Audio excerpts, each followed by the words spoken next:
How can they do like high, like proficiency tattooing inside? Usually you don't ask your cellie. Your cellie's going to be like, hey, I'd be like, you know what, Tom? You're fucking down, homie. Yeah. We love how you broke your wife's leg.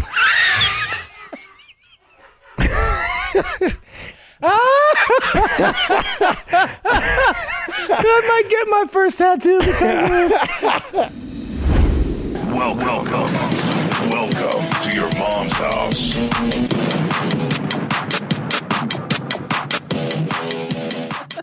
This episode of Your Mom's House is brought to you by Blue Chew. Guys, confidence can take you far in life. It can also help in the bedroom, especially when it comes time to step up to the plate. That's where Blue Chew comes in. Blue Chew is a unique online service that delivers the same active ingredients as Viagra and Cialis, but in chewable tablets and at a fraction of the cost. You can take them anytime, day or night, so you can plan ahead or be ready whenever an opportunity arises. The process is simple. You sign up, BlueChew.com, consult with one of their licensed medical providers, and once you're approved, you'll receive your prescription within days. The best part is done online. So you don't have to go to a doctor's office. You don't have to park. You don't have to sit in the waiting room. You don't have to wait it out. You just get there online, have the consultation, and you're ready to go. So if you could benefit from extra confidence when it comes time to perform, Blue Chew can help.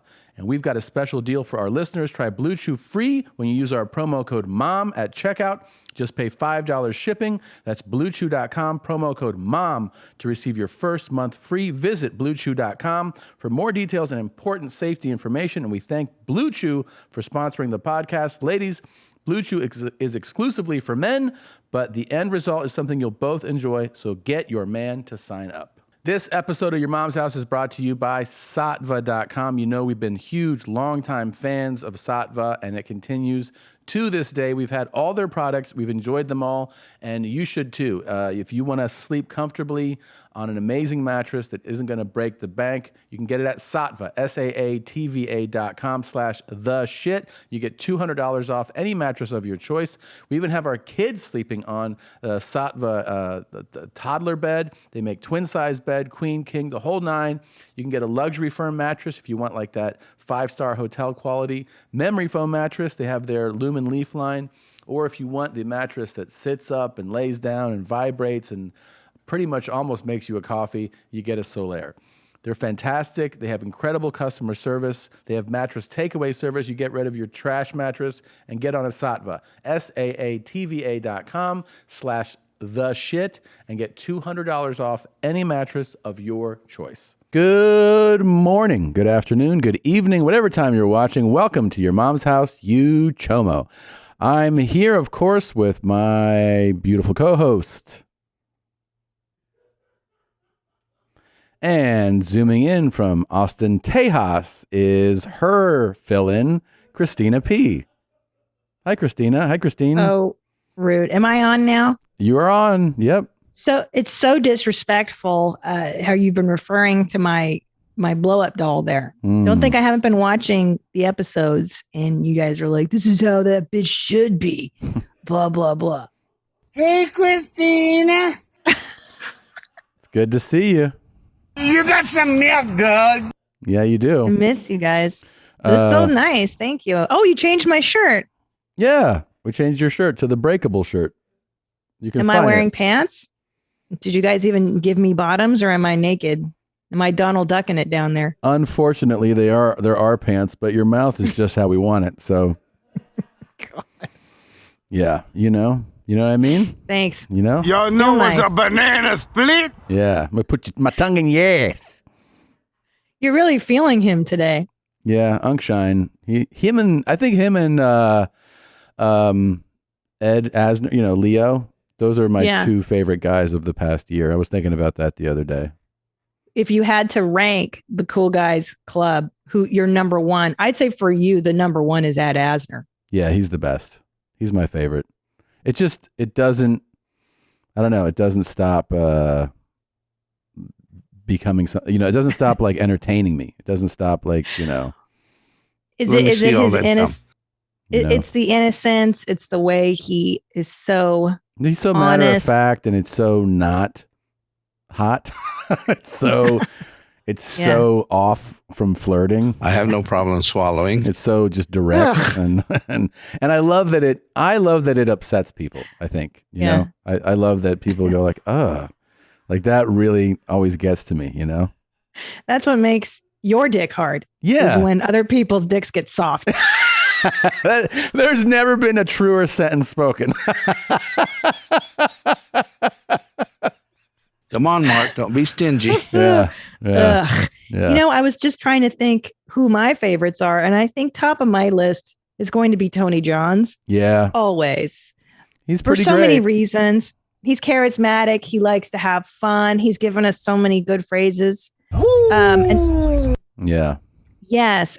But I also really have a fondness for Cobra Tate. Really? Yes, just because he gave us a new way of speaking, like women should clean up unprompted.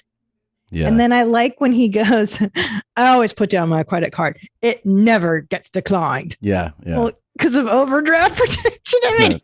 That was best. That was great. Yeah. Cobra's great. I mean, you know, all these guys have an open invite, by the way, to come on the show, you know, just so it's clear. Cobra, Leo, unfortunately, has passed right now. God is telling him that's where it spits. So, but do you think he's doing that with God right now? That probably, yeah. Masturbating I think he's like, hey, God, that's my hole. And then they're just seeing where it goes. But Unk Shine, I think it would be difficult to get him here. Why is that, Tom? He hates flying. I'm just assuming. Think he's got a fear of flying? I don't know if he's got a fear of it, but I think it would be hard to coordinate. But I am still open to the idea of visiting Unk Shine. You know, I think you should. You've been talking about this for a long time. And I'd like to bring him a banana split. You know, you mean two ladies named Banana and Split? Yes, I would love to bring hoes to Unk Shine. Like who know? Like, hey, here's what's gonna happen. It's gonna be weird. But just to see him just so geeked out, I think it would be the best. Because, listen, one thing I always wonder about the cool guys that we feature is, do they ever really get laid? Do they walk the walk? Are they just talking that talk? Like, do you think Unk Shine gets laid? To get in there? I don't think regularly, but I mean, I know it's happened before. I'm sure it happens sometimes. We gonna use your booty. Yeah. Yeah. There's somebody out there that finds that really charming. God, that makes my pussy so dry. Like when I hear that, it's like I feel my vagina becoming sandpaper and then closing itself shut. Can I tell you something? You're not helping right now. Okay? This is somebody I'm looking forward to spending time with, and feels like what you're saying is kind of disrespectful. It's not. It's just how I feel, babe. Okay. Well, you don't like him. It doesn't do it for me. But you still like him. You're still. I like him. I like. Yeah. You know what I always think about is his smelly glove. Mm-hmm. When he wears a stinky glove, because he rubbed it all over your coochie, and then he smells it after that. That's what he likes to do. Yeah. Can I tell you my favorite scene from the show Halston that I've been watching? Yeah. So there's a part where he has to create a perfume, Halston. Mm-hmm.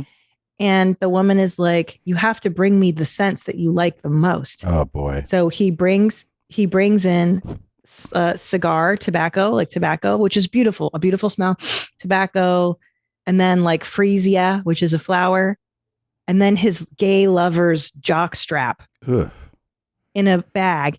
Ugh. And he's like, he hands it to the fragrance lady, expecting her to like, whoa. And instead, it's the best scene ever. You guys have to watch the scene. She takes out the jock strap, puts it deeply into her face, and gives it like a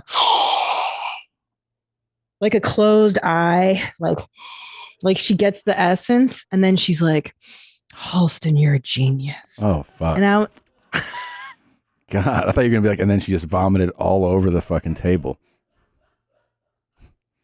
I don't know. I don't know if that honestly. We go, you know, there are hot people, and I don't know that a worn would ever smell good, right? Like, but maybe if you're a gay guy, that's like the best smell on earth. Okay, fine. I think it probably still smells like old nuts. I mean, everybody knows what their nuts smell like, and you're never like, this is probably appetite. Yeah, it's never good. But you're right.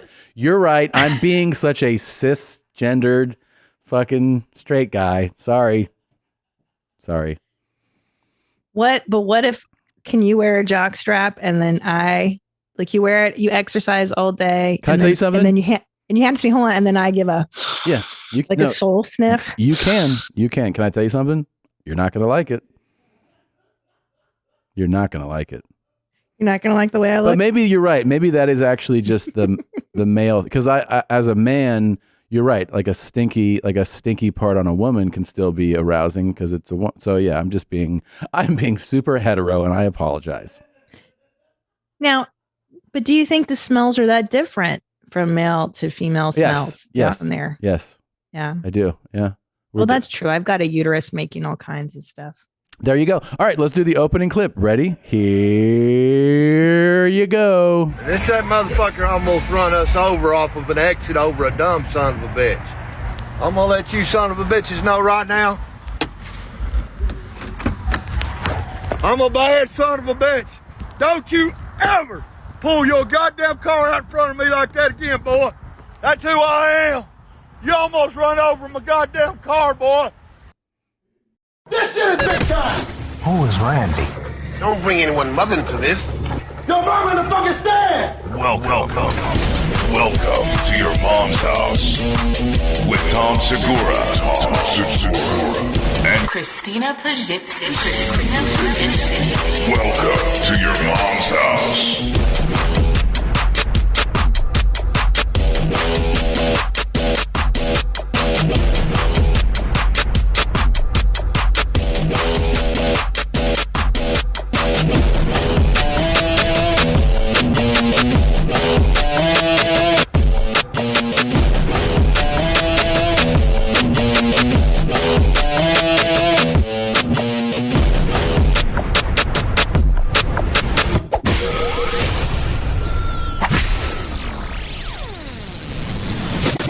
Yeah. So that was a pretty cool guy, huh?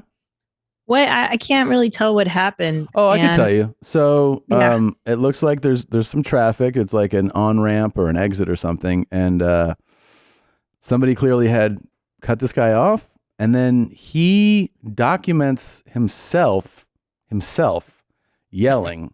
And he's missing quite a few teeth. And it's just full rage about, you almost hit me. And he's yelling, even though for sure the person who did it is not aware that he's yelling at him, because he's just kind of yelling into the sky. But he's recording himself. It's pretty cool. He's a pretty cool guy.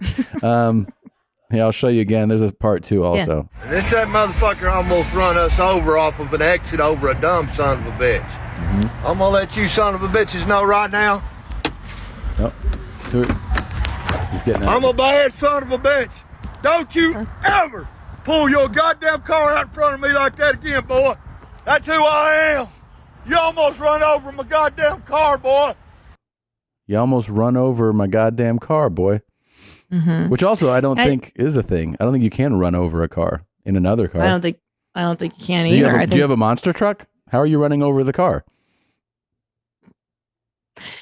And the reason this would never happen in Texas is because you can carry guns. I feel like people drive nice. They say people drive nice in Austin. And I do believe it's because you can just carry a gun with you. I haven't seen anybody do this kind of shit here. Okay. Yet. Good to know. I don't know. Is that retarded? Am I being R-worded? I'm just trying to enjoy my adult soda. Ta-ta there, retard. Okay, here's part 2 of his thing. That's who I am. I'm a bad son of a bitch. I don't fuck around even in traffic. That motherfucker, he just come real close to touching us. On purpose. Oof, the cool thing is, though, he's got all the bottoms.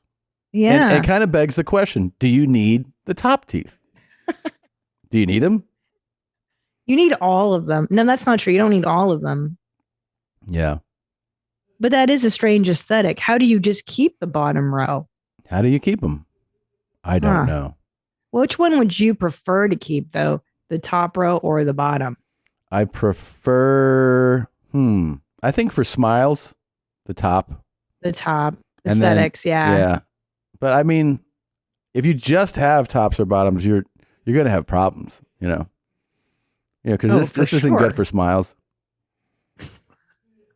But neither one's going to help you eat if you just have one.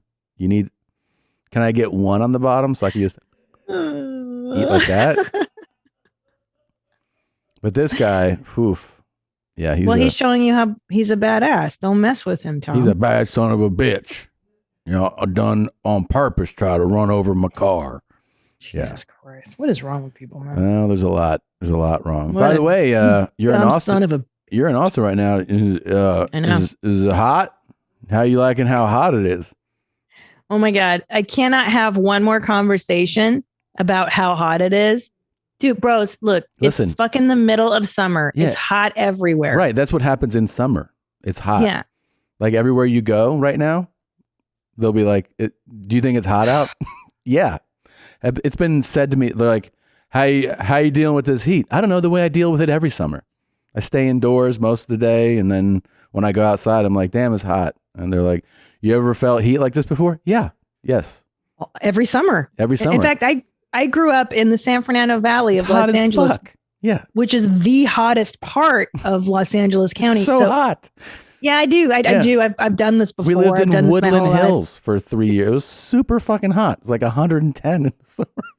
This guy the other day, he comes to work on the house in Austin. He goes, you think it's hot?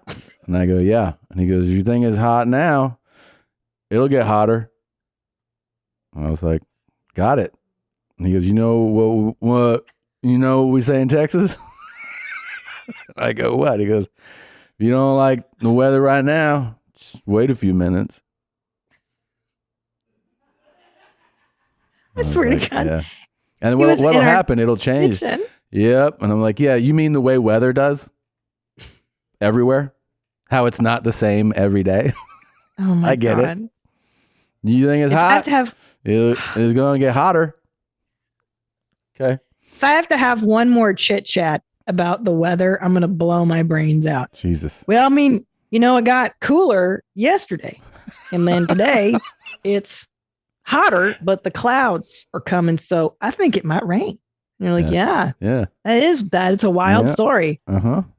But it's interesting how regionally people like to discuss the phenomenon of weather. Yeah, they do. Even though it happens the same way every year. It's hot. We get it. And it happens everywhere the same way. And weather always changes. There's this one thing that you can count on, and it's that it won't be the same weather every day wherever you live all year. It'll change all the time. It's weather. Like, what the fuck, man? Do you know, you remember how it rained yesterday? It ain't raining today. Yeah. Yep. I picked up on that. They say it might rain tomorrow, but it might not. Cool, man.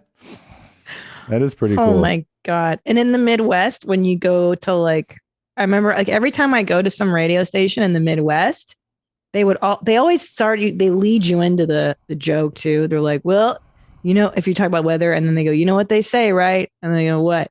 You know what they say? If you don't like the weather in the Midwest, just wait till tomorrow. It'll be something totally different. And you're like, mm-hmm. And everybody tells you the same dumb joke. Yeah. I bet you couldn't believe that today it was cool and tomorrow's going to be warm. Yeah. It's hot. Yeah. Man, this is hot. Bet you never felt hot. And when we moved here, it was like, what's going to happen in the summer? Because the Texans were, they kept warning us. People were like, where are you going to spend summer? And I was like, what? Yeah. What do you mean? They're like, where are you going to go for the summer? I was like, I live here now. And they're like, but you're not staying for the summer, are you? And I was like, fuck yeah, I'm staying here for the summer. And they're like, well, it's going to be real hot. I was like, okay, but I'll definitely be here. And they're like, that's on you. A lot of us get out of here in the summer. I'm like, all right, man. Well, here I am in fear. I'm like, what is this summer going to be? What's going to happen? Will I be set on fire if I step outside? And every day I'm like, yeah, it's humid. It's summer. It's good. It's fine. I got to tell you. So I got on a flight the other day, and I have been a touring comedian like on planes every week since 2006. So we're going on 15 years, and even before then, I flew. I'm a traveler. I've traveled all over the world. I've been on I don't know how many flights, thousands of flights, and it just never stops. I saw something I have never seen before. I saw a woman board a flight in a bikini, not just a bikini, but a bikini top that barely, and I mean barely, covered her nipples. And I was like, if I hadn't had a mask on, she would have seen me go. Wait, and you saw her boobs. Did it make you laugh? I was like, I'm ready to laugh. Show me your boobs. Yeah. So, I mean, as soon as I saw them, I was like, what? But wait, hold on. So were they hungry tits? No. Or were they big milkers? They were big fakers. She had big fakers. And she had like that type of this size fabric over her nipples, like where it was just covering it, which were hard. You could see that they were hard. And I was just like, what? And then, she had like beads, like sexy beads around her neck. And then she had a waist cover, but with one side completely open, and it went up and you saw that she was just wearing the bikini bottom. You know what I mean? So like a wrap, but exposed on one side. And I was like, I thought they were going to say something on the plane. Like, hey, lady. Well, they should. Why are they letting people wearing bathing suits on airplanes? They let people dressed in nothing now. Everyone's dick was hard. So everybody was like, yeah. Could you imagine if your dad was on the plane with you? You know how he can't keep anything cool? He would have done the whole flight. Would have been like, you see that lady? Where's she sitting? Tommy? Is she sitting back there? Yeah, Dad. We saw her board together. And was she flying coach, or she should be in first class? Did she have like a sugar daddy with her? No, she was in coach. She a nasty hoe. I mean, It's wild. How are they letting people on airplanes dress like that? It would have been fun. I would have been so happy to be seated next to her because I just would have had to have been like, you look great. I love your outfit. You look beautiful today. Oh, thank you. And it's cold. You'd on think the plane, she'd be cold. Yeah. It's freezing. Yeah. Man, they let people on the plane now. I mean, people wear their pajamas. People wear the craziest shit. House slippers, like no respect anymore. Yeah. They treat it like it's a fucking like a local bus or something now. The tank top, like dudes, like in their arm, they reach out, you see their armpits. Oh my God. And they're wearing flip flops, and you're like, dude, for the flight? Fucking people are walking around naked. Well, even in Austin, we were coming out from lunch the other day. There were so many people, like those shirtless hot guys jogging around. All over Austin. Yeah. It's the theme of the city. We saw a chick wearing a bikini top and jean shorts on her bike. Yeah. No, she wasn't on a bike. She was walking. Oh, she was just walking. Yeah, she was just walking. So we're leaving the garage, and she's walking down the garage, the ramp. Yeah. She's walking down it in her bikini top and her jean shorts. And I was like, and she had small bikini on. And so as we drove up, I go like this to her. I go,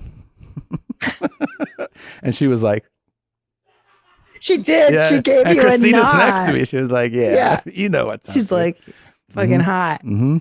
That was wild. But she had little hungry tits. She didn't have big fakers. Yeah. She had like Austin tiny tits. Because the Austin girls are more they're natural. Right. They're like Whole Food titties. They don't get those big fakers here. Yeah. It's not like LA big old fake titties. Is that where you saw her board the plane in LA? Where was I? Where did I see her board that flight? I don't remember. I've been on so many planes. I don't remember. Was she coming from the Vegas pool? I don't know where she was. I don't know. That's it was not in on my Vegas trip. No. Could it have been to Vegas? I don't know. It was a while ago. I don't remember. But it was like, I just remember that I just could not. No, it wasn't on the flight to Vegas. It was leaving LA. It was leaving LA on a flight. So, but was she hot? Was her face attractive? She was like fine. You weren't like, oh my God, what a smoke show. It was more like, I cannot believe that this is what you're wearing. I mean, And you have to understand that wrap thing was like a Jesus. barely wrap, and it was only for the waist. Her top is fully exposed. Everything. It's wild. You know? It's wild. It was one of the coolest, best things I ever saw in my whole life. It was really cool. That sounds really cool. I'm jealous that you got to see that. You know, we don't really have that much time with you, so I thought maybe if you were open to it. Well, hold on. Can I? What? Before we get into that, can I show pictures of my scoot? Oh yeah. Let me show you this real quick. So you haven't. You know, it's hot outside, but if you wait till tomorrow, it's gonna be hot again. So this is your scoot that you're scooting around in, right here. There it is. I wanted to show you guys because I talked about it before. I've decorated the basket you got with flowers some on the basket, and you have a license plate on the handles. Yep, I had this one custom made What's it on say? Amazon. Nadav, do you have the close-up I photo? have it. Yeah. Well, I had it made on Amazon in Texas font. It says FGTRTD. Touch my camera through the fence, you faggot. Okay. For girls that ride till death.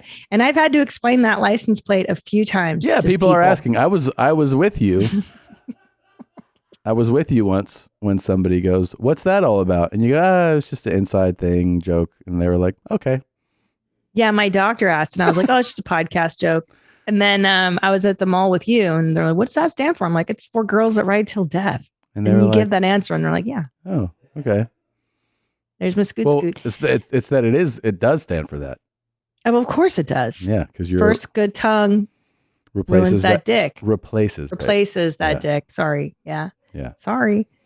And also, I want to show some cool injury X-ray photos. I don't think I shared those. Those Your with flowers, you guys. by the way. You have very nice flowers there. Those are my flowers. A close up there. I spent many hours decorating the basket, and I might have to start a small scoot decorating enterprise here. Yeah. If you've recently been in an accident, you want me to cheer you up, decorate your scoot, hit me up.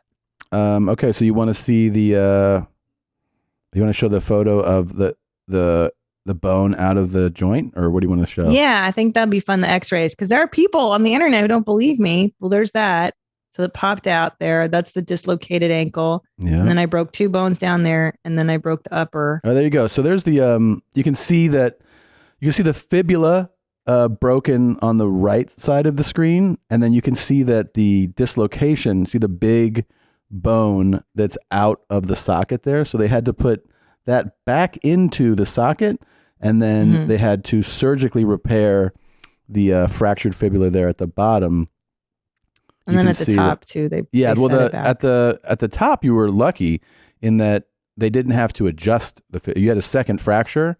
It was smaller, but the bone never moved. So they were like, we're just going to let it sit and it'll just fuse back together at the top of your fibula. I thought I broke it in 2 places down below. No, so your bone was out of the socket, right? So they had to they had to put that back in, right? So that's not a break, but that's a dislocation. Then your fibula broke in 2 spots, same bone, but upper and lower. Yeah, the lower break was more significant. So that's where they had the screws and the plates. The upper fracture was small, but the bone never shifted there. So they just let it set as is. They didn't put anything on it, and they go, it's just going to fuse back together. Nice. So there's and then I have screws. Yeah. That's what's going on. It's the hardware on the inside now. Yeah. Pretty cool. Yeah, I thought these are cool photos. Just want to share. Yeah, of course. They're interesting. I think it's interesting. And now I can feel the metal here. Oh, and that's my meat stick when it first came out a week after. Yep. You can see the stitches and then how meaty it was. And there's the back. Yep. Oof, it's so gnarly. But now it's totally, almost totally sealed up the wound. And in 2 weeks, I should be able to walk. Wow. Hopefully swimming by the end of this week. Yeah. Pretty crazy. Can I tell you though, because this has happened to me, I was watching the episode with Ian Bagg and Horrible or Hilarious. And I find that segment so much funnier now because I've been injured. I think that now I realize oh, fucking pussies. So what? You broke your hips. Because I was watching the video of that guy jumping off the roof in those boots and how his legs locked. That guy has super traumatic injuries from that. I mean, it might be complete and total reconstruction of his lower body. I know. I laughed so hard. I would say that his knees, possibly ankles, hips, maybe his femur. Like he is fucked. And it is one of the craziest things to think you can do. By the way, please write down that I need you to text me that video because I want to send it to my doctor. I want to be like, hey, man, you think this guy's all right? Yeah. Or what are the possible injuries? But I did laugh harder now.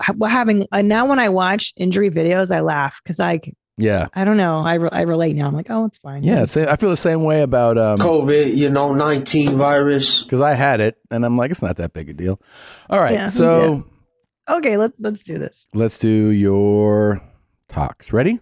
So excited. Yeah. Here we go. I missed these. I don't know. These are all, of course, if you don't know, Christina's curations. I don't know any of these. I haven't seen them yet. Here we go. Oh, my TikTok fans, how are y'all doing? Any women out there need a good man? They're going to screw me over? And I'm going to be single the rest of my life, I guess. If I know good women, everybody's around you. About money, send them a card, send me this. Okay.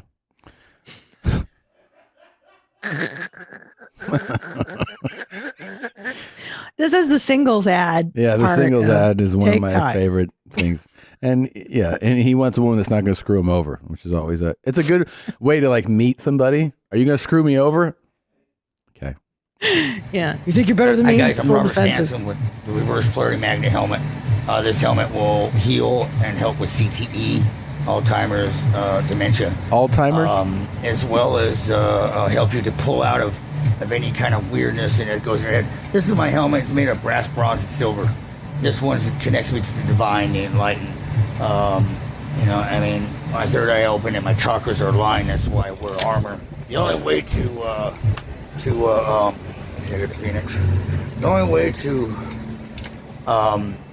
free your chakras from what the construct freaking throws you off balance, so you never can use your full alignment all up to your crown.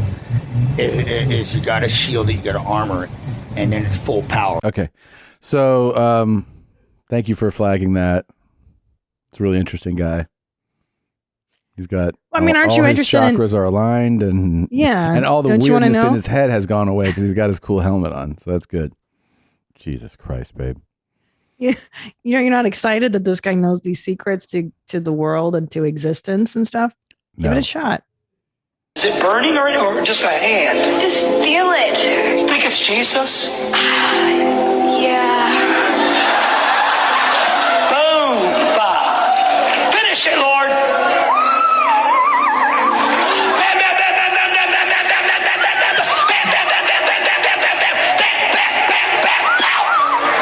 If Jesus really did that to me, I would be in church every Sunday. I promise. Yeah. You know, wouldn't you? Yeah. If you could get that. Yeah. If I could experience that, for sure. For sure. But instead, it looks like, was Jesus making her come? It looked like she was gonna. Could you? I'm looking for girls for pussy. That's Jesus right there. That's an audio clip of Jesus. Here we go.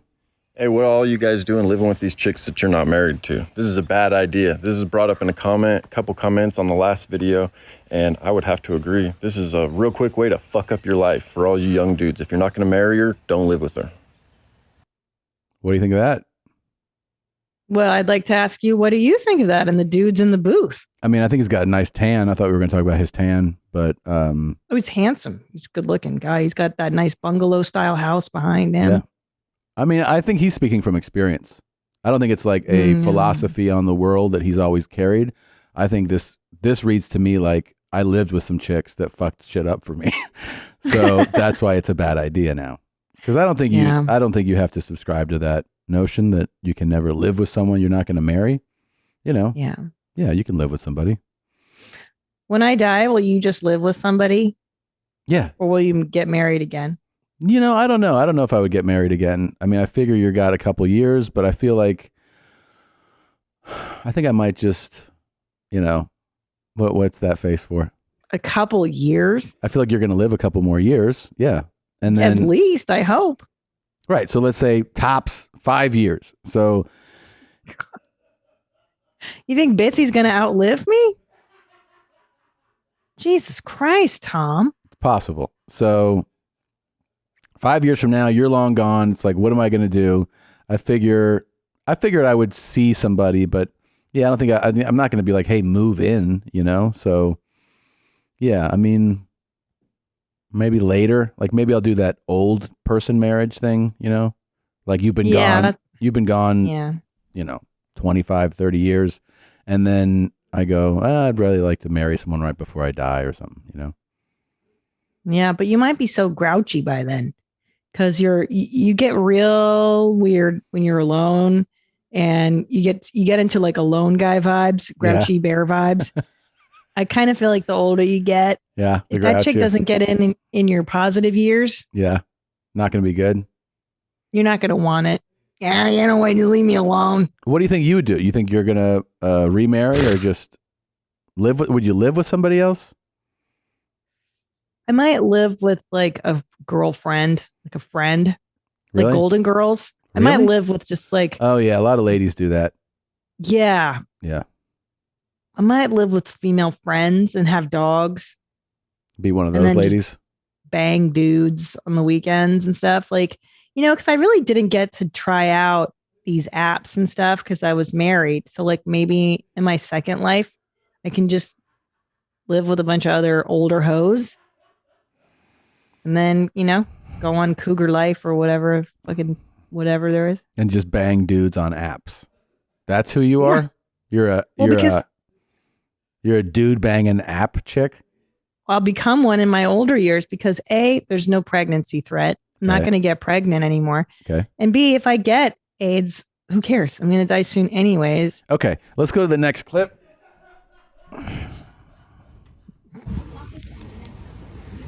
Since I became a Baal Teshuva, people always ask me how I swim in the pool as an Orthodox Jewish woman, and it's actually pretty easy. I make sure to wear a swimsuit that covers my collarbone, my elbows, and my knees, and I make sure that I swim in a pool that's just for myself or only for females.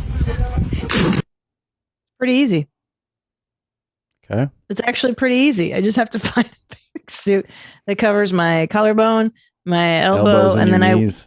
And then I wear some Lululemon pants that I've modified to go to the shin. And then I wear a skirt over that. And then I have to find a pool with just other Orthodox women. But it's super easy. It's chill. It seems fun. I can see Nadav nodding along. He's into it. He likes it. Nadav, would you bang her? No. There you go. Wow. Yep. Okay. Ready? Tom, would you bang her? You're not married to me. You bang the Orthodox? No, I'm not interested. Thank you. An Orthodox anything is not of interest to me. Yeah. I want someone who's like, hey, I have these crotchless bikini bottoms on. That's more my speed, you know? Not like I covered my collarbone. Like this chick's definitely not munching scrum, if you know what I mean. No. But wouldn't you like to make her cry trying? Yeah. Yeah. I could see you enjoying that bit. Yeah. You're like, eat my scrum. Come here. Yeah. Yeah. Go to Isaiah 47 sometime, look at verse 1 through 3, and see how God defines nakedness. So make him bare the thigh. The thigh. Pants or jeans that hug the buttocks, the thighs, and the crotch. In other words, that's not a coarse word. It's the seam or the place where the legs of a pair of pants meet. Mm-hmm. That is a magnet to men's eyes. A bare midriff and back. So we go from the J's to the C's, and we two really cool examples. Well, I thought it was interesting that he went if you go to this type of church, can you imagine how fucked your brain is? Like, that you hear this shit and you have to be like, oh, so no more looking at girls in pants? No. So but crazy. Specifically jeans, which I thought was interesting because form-fitting ones, hugging your buttocks. Obviously, yeah, he's a fan of your mom's house, and I feel like he wanted to get ahead of that. Yeah. We should definitely explore this more. Let's pull this clip. Yeah. Well, Gene, that's it. Really fun batch of talks. Thanks for pulling those for today. I enjoyed it. We miss you here. you're going to be doing the remote thing for a minute, but then maybe pretty soon you'll be on one of these trips out here, and then hopefully we'll have our Austin studio up and ready in a couple, I don't know, month or two or something. I don't know. Every time I ask, they're like, "Yeah, no, they're working on it." I'm like, okay, but like you're right, it's super hot. So, and you don't know tomorrow if it's gonna be hot, but it might be too hot to fucking fix it right now. Okay, that's it, Gene. I love you. Love you too. Mwah. We'll see you guys. You're gorgeous. Bye. Bye, Jeans. Bye. This episode of Your Mom's House is brought to you by Squarespace. We thank Squarespace for supporting us. We have built many websites using Squarespace, and who are you if you don't have a website? You can use it for your cool business. You can use it to publish your work. Are you a photographer? Are you a writer, an author? You want to publish something you wrote? You have your thoughts on the environment or MMA, and you want to write it out? Make a website. You want to throw a party? You want to have an event? Have a website. You want people to hire you because you're a massage therapist? Have a website. Go to Squarespace. Showcase your work, sell your products, promote your physical or online business. They have beautiful templates created by world-class designers. Of course, it's optimized for mobile right out of the box. Here's all you got to do. If you want a website right now, you head to squarespace.com/mom for a free trial.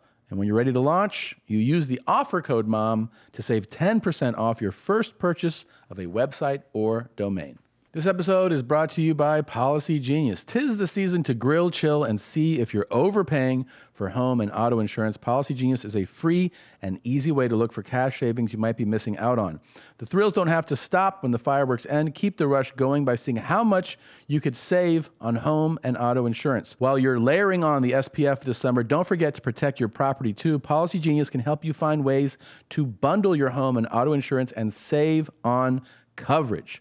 Policy Genius makes it easy to compare home and auto insurance in one place. They can help you find home and auto insurance similar to what you have now, but at a lower price. They've saved customers an average of $1,250 per year over what they were paying for home and auto insurance. You just head over to policygenius.com, answer a few quick questions about yourself and your property, and then Policy Genius takes it from there. They compare prices from all the big companies, and they'll help you switch over when you're ready to do so. Head to policygenius.com to get started right now. Policy Genius, when it comes to insurance, it's nice to get it right. And we're back, and so is our guest for the second time. Super happy to welcome back this guest who you can check out his podcast every Monday, George Perez Stories.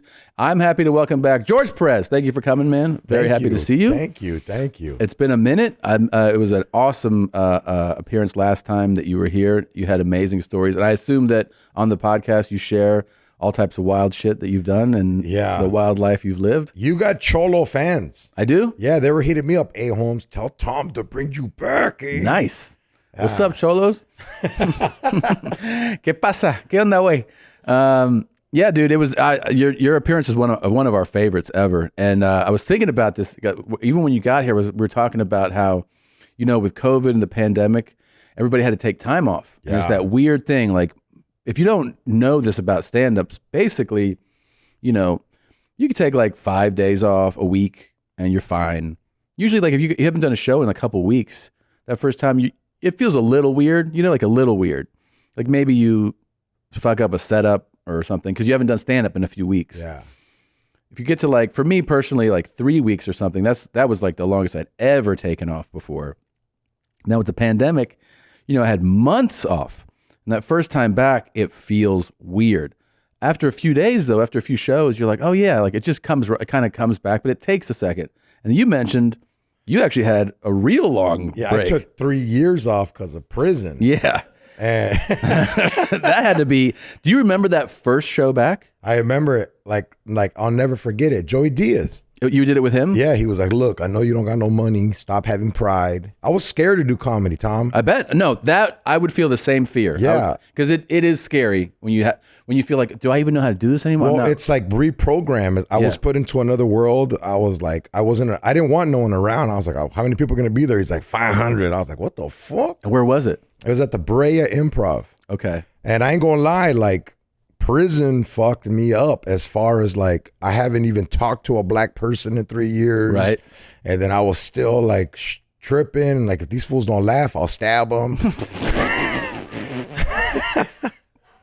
Yep. Yeah. And then like it was weird because like no timing, nothing, right. dog, nothing. How did it go? Like, did it go better than like? It didn't go as bad as it could have gone, right? Like it went bad. It did. Yeah. How bad? Cause like I was bombing for the first like 6 minutes. Uh-huh. And then I was just looking at the clock and it's like 24 more minutes. No, he put you on for that long? Yeah. He was like, you got to do 30 if you're going to get the 500. That's such a Joey thing to do. And I'm bombing, but he's laughing. He's loving it. Yeah. And then, like how you said, something came upon me and I was just like, you know what? You don't have material. Make fun of the crowd. Then I just started making fun of the crowd and then poof, a joke came that I made fun of the crowd. Like there's like I have like a little autistic fool that lives in my head. He's like, try this one, try that one, try that one, And like, it was like, oh shit, I finally read the one and boom, it went. And then it just like opened everything Like how up. you said, it just. Yeah. Everything changes that. It's like, sometimes people ask me, they're like, are you nervous? Like when you go up there and I kind of go like, well, nervous. I don't think I'm nervous. I do think the bigger the show, naturally your nerves grow. And sometimes you're like, all right, I got some butterflies, this is like some really big venue or something. And it's always that thing where as soon as you get that first laugh, it's like everything dissipates and you're like ready to do it. But until that, or like if you're nervous, if you feel those butterflies and you say something and it doesn't get a laugh, those nerves grow a little bit and you're like, oh, fuck. Yeah. And you're looking for that first. It's like a stripper when she's trying to get a dance and the guy's like, nah. Oh. Like, you're the fifth dude. No, but you know. Have you seen girls break down trying to get. Homie, I've seen girls cry. Because no one wants them. And yeah, and like I have to explain to them, like, you got to understand, these are weird dudes. Guys who come to strip clubs on the regular ain't fools that get pussy. Right. It's fools that stink. Yeah. Or they're like weird or they have like an eye that don't work or something. Yeah, yeah. And that's where they're at every week. I have a customer that goes in, I know this for more than my own family. Really? For the last 8 years, he comes in 3 days a week. And this dude, he definitely doesn't get laid on his own. No. Never. I think he's married. Oh, really? It's just the vibe that's in there. The how can I say it? A stripper has a better act than all of us. They can put a front on you. Yes. And, vicious. Vicious. They know how to do the game. It's a game. It's basically straight up. Yeah. Like when I go to strip clubs, I have to lie to other strippers because if I tell them I'm a DJ, they're like, oh, fuck this fool. He knows. Like, he knows. I'd be like, oh, I work at Del Taco drive-thru. Yeah. Oh, you tell them a whole other story. Hell. You want to experience the fun. Yeah. Like, put your game on me. Exactly. Yeah. Some of them got game. Yeah. And even your brain is telling you this person is basically in a way fucking with me, but it's enjoyable. Like this is an enjoyable way that you're fucking with me. You know? Like when those fools were listening to Hitler, they're like, yeah. Yeah, those fucking fools. Nazi Germany were like, yo, this dude can spit game. Yeah. Oh, that might be the best thing I've ever heard on the show. Oh man, fuck. Yeah, I guess you're right. It is like sometimes you know that somebody is like you ever have a dude on the street like spitting like you want to buy this, like he's hustling. Sometimes your brain goes like, nah, get the fuck away from me. But if it's like a charming, like a funny guy or something, you know someone's fucking with you. Yeah. And you're like, all right, like you're something happens where I think your brain just goes like, there's a pleasurable experience happening at the same time. You know, like it's like a salesman thing. Yeah. Like sometimes someone's trying to sell you, and that's what a stripper essentially is. She's a saleswoman, you know? One time I went into a strip club and this girl was like, fine. Yeah. She was like, look, fool, I'm real late. I don't do all this other shit. And I go, look, I don't want real. I want fake. I want you to tell me my shoes are dope. Yeah. You like my tattoos? Yeah. Because real is when I fucking leave this shit and my girlfriend's wondering why I didn't answer. That's real. Right. I'm paying for you to entertain me. Yes. Thank you. And how did she respond? She was just like, half hour's $250. You're like, that's too real. I don't want that because I know you're not going to do nothing if you're Right. real. Yeah. I'm cool. Yeah. Put the game on me, man. Yeah. Yeah. I've had some chicks like, oh, I watch all your comedy, George Lopez. I'm like, George Perez, bitch. One time this stripper called me George Lopez. Lopez. He was like, it's halfway there, man. Yeah, but it's all good. Man, kind of all this talk of strip clubs makes me want to go. You guys want to go to a strip club after this? Sure. Yeah. Oh, he was right on that. Were you ever like a strip club dude? I've gone the most fun I ever had at a strip club was with a group, like a group outing. You know, so I did a bachelor party. I took one of my good friends for his. It wasn't the most fun was like with a group of college friends, and it was for somebody's bachelor party. Where was this at? We did it twice. One of the guys in North Carolina, one of the guys in South Florida. South Florida ones are wild. But I want to hear about this North Carolina. Like, what's the race? Is it just like white and black girls? Yeah, and that shit was not good. But that's what made it hilarious. Is that the guy that was getting married? We got the brokest, most busted, tore ass. Like, just nobody would ever want to see this person. You wouldn't even want to see her in a dress, let alone naked. Yeah, and we in were the like, dark. We were like, put it on him. Like, we gave her like 500. We're like, fucking sit him down and work him out. And she was like, okay. I mean, she was just a disaster. And so the whole time he had this like defeated look on his face, and we were just dying laughing, you know, because we kept giving her money, like, go back to him. And he was like, fucking stop. He's like, I got skid marks. Yeah, it was terrible. That shit was the most fun. I didn't ever go. I went once alone on the road, and I felt so depressed being there alone. I was like, I don't want to. Kind of does. When I go alone sometimes, I just go alone sometimes to look the way the clubs ran. Like, oh shit, I like the way they run this. Yeah. Then sometimes I'm just like, what the fuck? Yeah. As soon as I was like, what am I doing? It's not like, I think at this age now that the fun still would be in the group outing. If you get like a group of your friends together and do something like that, that'd be cool. Right now is the best time to go. Your wife has a broken leg. Bro. She can't barge in there and do shit. Chill the fuck out. We'll record these. Just wait till we're done. Yeah, take Nadav. He'll go. Hey, I've been there where the wives come in. Really? Dude, it's fucking crazy. One time sisters came in, and so the parents died. Yeah. And they left the trust fund in all their names. And this fool was drawing like $15,000 every month. To go. Yeah, and the sisters came in and they jumped the girl, and they were like, "Hey, you owe us $30,000." And she's like, "I don't know you shit," and it's wild. Wow. Yeah. Yeah. If you get to the point, well, with anything that it's so out of balance for you that you're just spending. I mean, you got a problem. Like you're fucked. You know what I mean? If you're doing that with cocaine, with strippers, with anything, you're ruined, man. But I don't know. I still think it'd be fun to do the group outing. I also don't feel like the strip clubs are that big a deal though. I get that like some wives would do that. I don't think my wife would be like, I'm gonna storm into the club. Like, I'd be like, what are you doing? Yeah, like what, dude? I'd be like, do you like your fucking car? Get back in it. Get out of here. You know. Thank you. Thanks. Thank you. She's gonna hate this episode.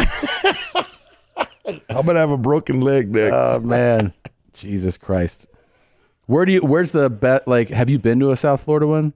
No. Because I tour so much, they always ask that, and I go, in my experience, really the only ones I really know are a couple LA ones I've been to, and South Florida. The South Florida ones are way crazy. I make it a point to every time I tour any city I go into to go to that strip club. Really? Yeah, just to see. And they're all weird. Like in Denver, it's bring your own beer. That's weird. Yeah, in Texas, you can walk in with a cooler. Really? Full of everything. Hey, guys. I feel like the thing that got me, I told somebody that when I first got to LA, I'm like 22, and I had friends from college. We moved here together. And so we're like, let's go to this strip club, I think on Sunset. That's called the Body Shop. Yeah. Sorry, I know. No. And we walked in there, and I was like, let's get a drink. And they're like, oh, you can't. And I was like, what do you mean? And they go, it's full nude here. Yeah. And I was like, so? And they're like, yeah, if you want to drink, you have to go to a partial. I was like, what? because I was used to those like Miami, Lauderdale ones that are like insane, and it's alcohol. Everyone's fully naked, and they're crazy. They're crazy, and they're open till like 7, and like you walk out of those places as the sun comes up. You know. Yeah, I've only done that in TJ. Those are the next level. We got jumped. You got jumped? Yeah, we went to TJ. I was like 20, and there was another gang there from America that we didn't get along with. Oh, fuck. And my shirt was off, and I'm all tattooed up, and that fool was like, what the fuck? And I was like, oh, shit. Weird. I had nut on me and shit. I got socked the fuck up. I got socked up with nut on me. What do you mean with nut on you?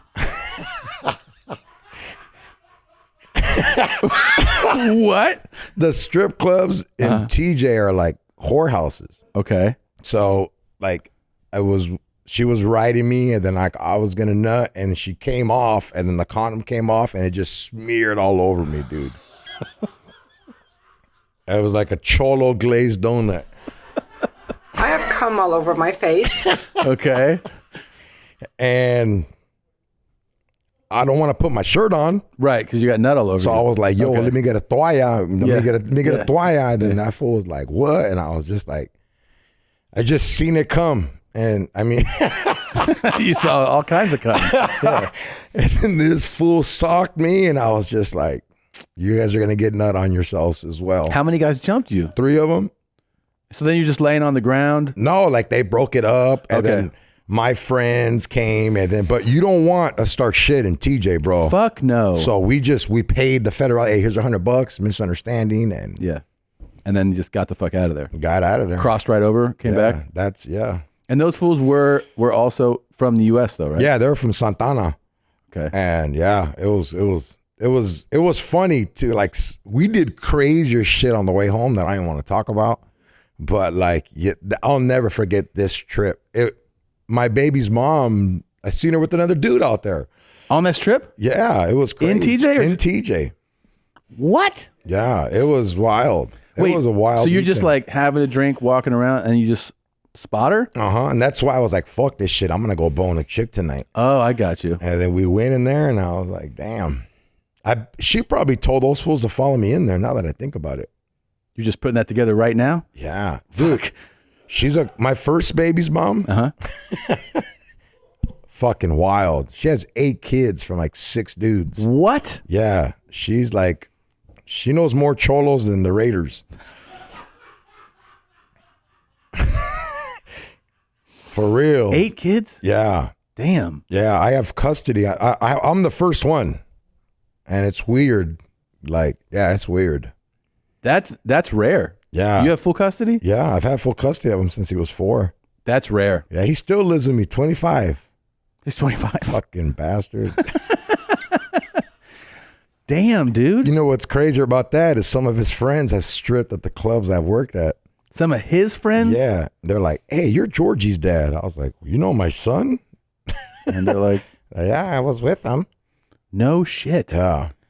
How many times have you had, like, so you know how you were in TJ and those dudes, they're like, see you with your shirt off, and they're like, hey, fool, like, who are you? Or whatever, start shit. Has that happened a bunch of times to you? Yeah. It has. Oh, I've done it in response too. It's weird. Now that I think about it, like, it's kind of like, yo, like we know, like when I go somewhere, I'm like, I'm gonna wear a long sleeve. Hey, these fools, I'm 44 now. Yeah. You know, but like back then, they'd be like, I'm wearing a fucking tank top. What's up? This is who I am. What's up? Ah, shit. And right away, they would see what kind of tats they were and know, damn. Yeah. That's why I trip out that tattoos are the thing now. Like, to me. Tattoos are so, you know, did I tell you the story about the dude that I worked with that had like cholo, like gangbanger tattoos, but he wasn't in a gang? Oh, that's a no-no. And you know what happened to him though? He got his karma back at him. He got a DUI, right? Which you think, okay. Oh, shit. So when he got his DUI, he got taken to the towers downtown. That's no joke. That's no joke. And the sheriff there, when they're like, you know, processing him, they're like, so he's half Mexican and he's half Irish, but he looks like a whatever. It looks like a Mexican dude. Looks light skinned Mexican dude, just like genetically. And he's got all these crazy tats because he's trying to look hard, you know. So they're processing him, and they're like, "Are you Soreño, Norteño?" And he just says one of them, you know, like Soreño, whatever. And they're like, "All right, get over there, you fucking beaner!" Like, right? He's like, they're super racist, right? Like the sheriffs, yeah, calling you Peckerwood, just like everyone's broken down by race, and they send him to the gymnasium, which because it's fucking loaded. It's overrun. So they got bunks where you should have a gym, right? And it's all like whatever, Soreños.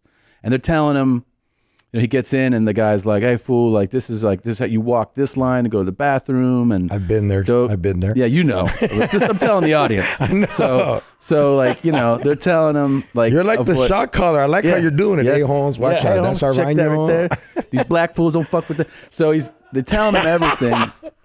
He's of course in a full panic for a number of reasons. One of which is that he has lied and said that he's like running with this group of people basically, and he's got a DUI. He thinks he's going to be in a holding for like a few hours and released. This is day one. He just got in. One of the inmates in that gymnasium goes up to a female guard and punches her in the face. It's on. Full on riot followed by full on lockdown of the entire Twin Tower jail. He's like absolute mayhem, right? Like the worst possible thing that could happen to you on day, especially if you're not cut out for this shit, right? So he's like, oh fuck. So he's still thinking, well, I'm in here for DUI, so I'll be released here in a few hours or something. But I mean, there's an investigation going on now. Full investigation.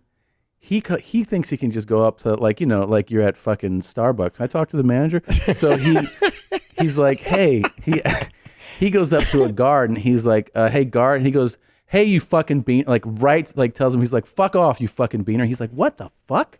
Like he's trying to say like, I think I shouldn't. And they're I'm like, Irish. Fuck. Yeah. They're like, shut the fuck up, beaner. Like, and just keep walking. He's like, guess how long he stays in jail? 2 weeks. Wow. 2 weeks. Did they get him with the riot? They didn't get him with that.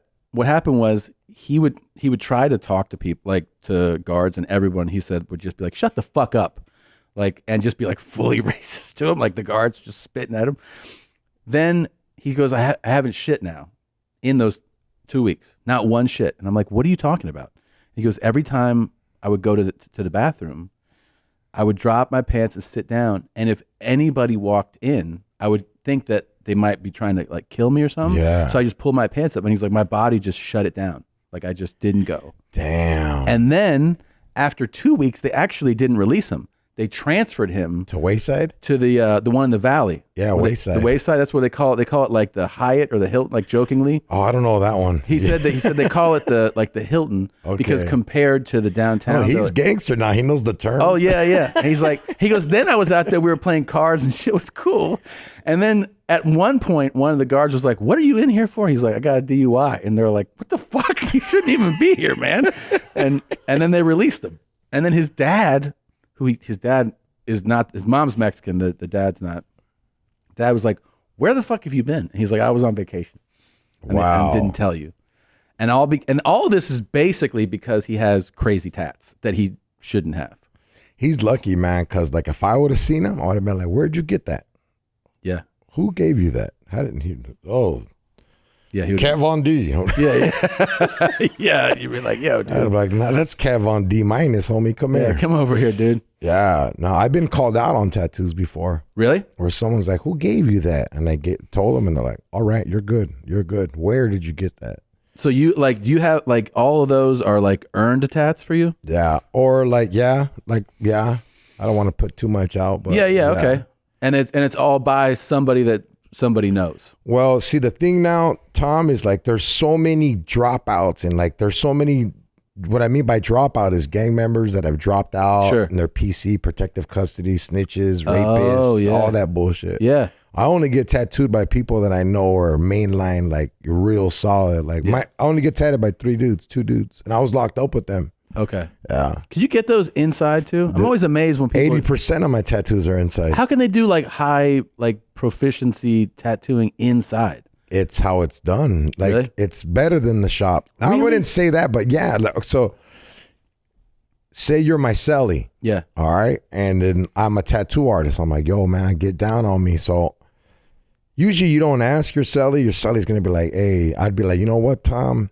You're fucking down, homie. Yeah. We love how you broke your wife's leg.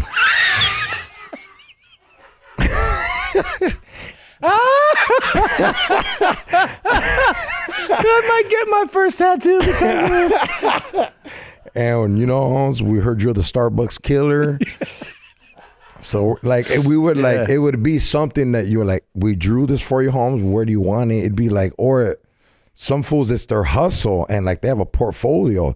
Fools have been in there for 15, 20 years and they just like, oh, I got this one. No shit. Yeah, it's fire. And then you get the deodorant, put it on, slap it on.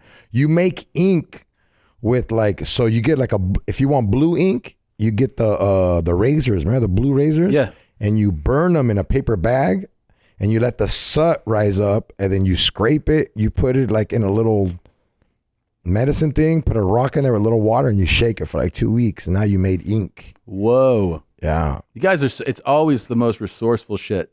Like it's crazy that Cholo MacGyvers everywhere. Cholo MacGyvers, but like it's also amazing how adaptive human beings are. Oh, like you put them in and you're like, there's nothing here. And people come out fully inked up. Like, the fuck? How'd you get all inked up? It's great. You know what I mean? Like, you think that it can't happen. And those look like, you know, like you got them in a shop, man. Yeah, no, people be like, who did that? I was like, oh, that's Sleepy. He's dead. Sleepy. He went to sleep, eh? Yeah, it's all like, fuck, that's crazy, man. That's wild. That's wild. Yeah, it's a trip. One time I got one. So I was living in, like, when you're in prison, it's all by a point system. The more violent the crime, the more violent people you're going to be around. So I had a very violent crime. So I ended off in a 3-yard. That's like people doing 15 to 20 years, murderers and all, like gangster ass fools. Yeah. And in there, it was like, you know, I came in as a comedian and I was in there, I was like, fuck that, no jokes, because people are going to get offended by like any sarcasm. Yeah. So I went to a 2-yard after that, my points dropped. And in a 2-yard, it's a huge dormitory, 100 inmates living in a dorm, probably from this wall to the beginning of your office. Yeah.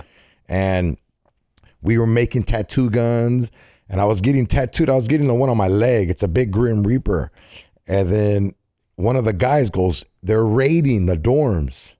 So this fucking fool gets the tattoo gun and puts it up his ass. Whoa. But not all the way up, like cheeked, like right there. And like he was like, hey homie, if you want this ink, what do you want to do right now? And I was like, fuck, the tattoo's halfway done. I need this. I can't change. I just fucking put it in a little, like we have like little stuff right there, a little. Put it in. And I just remember they ended up catching my homie with the fucking tattoo gun. They did?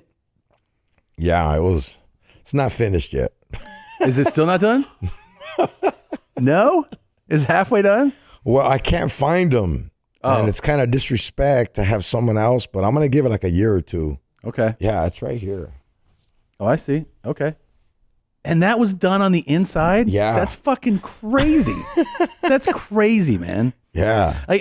You have to have like a lookout the whole time you're doing that too, right? I mean, you can't get busted. Well, we're in a dorm and you're in a bunk and the bunk's face like this. Yeah. So you have a homie out there and he'll just go, or like, Cholo whistle. I don't know how. Everyone makes up the new Cholo whistle. Have you heard it? No. That's it? I don't know. Okay. For us, it was. That means. Remember the Ghetto Burlesque? Yeah. Hey, yo, the one times here. Like, yeah. So it was weird. So that's crazy, dude. That's wild. And then, but also some of those guards probably, I mean. Some of them don't give a fuck. That's what I'm saying. They probably, I don't want to fuck with. But it wasn't the guards. They have this thing called gooners. Gooners, like, what's that shit called? When the cops investigate other cops? Internal affairs? Yeah, internal affairs. It's internal affairs cops for prison. And they search cops too and all that shit. Oh, so they're making sure that cop is doing his rounds and everything. All that. Not even rounds, bringing in dope, gun, whatever, all that crap. So you had guards that would do that? I don't know. Right. Okay. You must have heard stories. It's too crazy. Je m'appelle Tom. Yo me llamo Tomás. El nombre es Tomajo. Yeah, I'm a polyglot. Anyway, this summer, get the most out of your travels abroad by learning the language of your destination with Babbel, the #1 selling language learning app. From ordering in restaurants or asking for directions to gaining a deeper understanding of the culture, Babbel makes the whole process of learning a language addictively fun and easy. With bite-sized lessons you can actually use in the real world, Babbel is a can't-miss travel essential. Babbel's 15-minute lessons make it the perfect way to learn a new language on the go. Other language learning apps use AI for their lesson plans, but Babbel lessons were created by over 100 language experts. You can learn so many languages. With Babbel, you can choose from 14 different languages. It's incredible. Right now, save up to 65% off your subscription when you go to babbel.com/mom. That's BABBEL.com/mom for up to 65% off your subscription. Babbel, language for life. This episode is brought to you by our partner, Whoop. We all want to make healthier decisions. We want to try to sleep better, eat better, live healthier lives, especially with summer coming up and beach season around the corner. But we don't always know how our body is feeling, how long to work out for, or how much sleep we need. Whoop is a fitness track device that helps you solve those questions with its built-in coaching features. They have a sleep coach, which I'm a huge fan of. It keeps track of how well you've been sleeping, how deeply you've been sleeping, and most importantly, how much sleep you need. And it'll tell you, hey, you've got to get to bed within an hour from now, and you need to get this much sleep if you're going to function well tomorrow, and especially if you're going to put strain on your body, which you obviously want to do. It lets you know when you're recovered. It lets you know when it's time to push it. You can't figure this out with anything else. For our listeners, if you've been thinking about giving Whoop a shot, there's no better time than today. You can save 15% off a Whoop with the code YOURMOM. Go to Whoop, WHOOP.com. Use code YOURMOM at checkout to save yourself 15% off today. Know yourself with personalized recovery, strain, and sleep insights from Whoop. Do you know who Adriana Chechik is? No, who's that? She's a really, really cool porn star. Oh, I think I do now. Yeah, you do. Yeah. She's pretty great. And we played a clip of her talking about her work coming up one week. Do you know where that what that clip is called, so I can show it first? It's in the folder that you have. It is. Oh, it is. You're right. So we played this, and we were just like laughing about it. Okay. I'm doing a DP on Friday, a DP on Saturday before my dunk tank. So I'm gonna get home at 2. I have a hard out by 2 because I didn't want to fuck up the dunk tank and carnival thing I'm doing for Twitch. So DP Friday, DP Saturday, Sunday DP, and Monday boy girl anal scene. I'm like, oh my god, this is gonna be a fun ass weekend.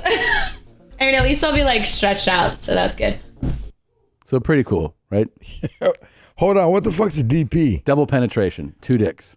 2 dicks. Yeah. That's I'll never go on stage with 2 mics, and she's taking 2 dicks. Yeah. So we played this, and we were like, "This is amazing." You know, that's just funny that's her weekend, right? DP Friday, DP Saturday, DP Sunday, boy, girl, and like, god damn. We were just laughing about it and thought it was a funny clip. And then somebody sent us in this. Did you see you appeared on YMH podcast? Doomers! Yes! Between him and Bert, Tom Segura and Bert Chrysler, I'm just wondering if they want to get a DP going or if they want to, hit me up for any double action. Dude, imagine a fucking threesome with Bert. He'd be all giggly. Yeah, you would. I'd be like, stop laughing, dude. I'm trying to come. He'd be like, give me Kool-Aid. I'm thirsty. If both of those 2 men want to put their podcast where their dick is, then find me. They know where I am. You guys got called out. Tried to reach out to Bert a few times, and nothing ever followed through. Hey, Bert, you fucking idiot. I fucked a porn star once. You did? A couple of times, because we have feature night at the strip club where a porn star comes. Some fools fly in. Just to, oh, wow. Because they've never seen her in person. Right, and they're like, oh, I got to see her. Yeah, she does like a 10-minute show on stage, and they charge like $300 for a lap dance. Wow. And yeah, the craziest one we had was Bridget the midget. Yeah. Dude, we got her so coked out and fuck. We had to carry her. We almost fought. It was fucking crazy. And you hooked up with one? Yeah, but it was weird. It was like fucking a catcher's mitt. Really? Yeah, because it was like, I was like, was it like end of the night, like everything's kind of over, or was it in the middle of everything? It was in the middle. She knew you were working there, or no? Yeah, well, like, so they go on stage, and then they get like a rest period, and she was like, where's the coke at? And I was like, I got it right here. And then she was like, all right, we were doing some. She's like, do some off my pussy. And I was like, fuck it, I'm down. And then, like I kind of slipped. And then she's like, oh, you want this? And I was like, you don't say no. Yeah. And I was like, all right, fuck it. And, and then like, it was weird though, because like, I thought I was going to put work in, Yeah. And she looked at me with like, oh, this is so fucked up. Like, you ever seen the movie Precious? Yeah. Where the girl's getting raped by her dad and she's just looking at him all weird. I saw this chick.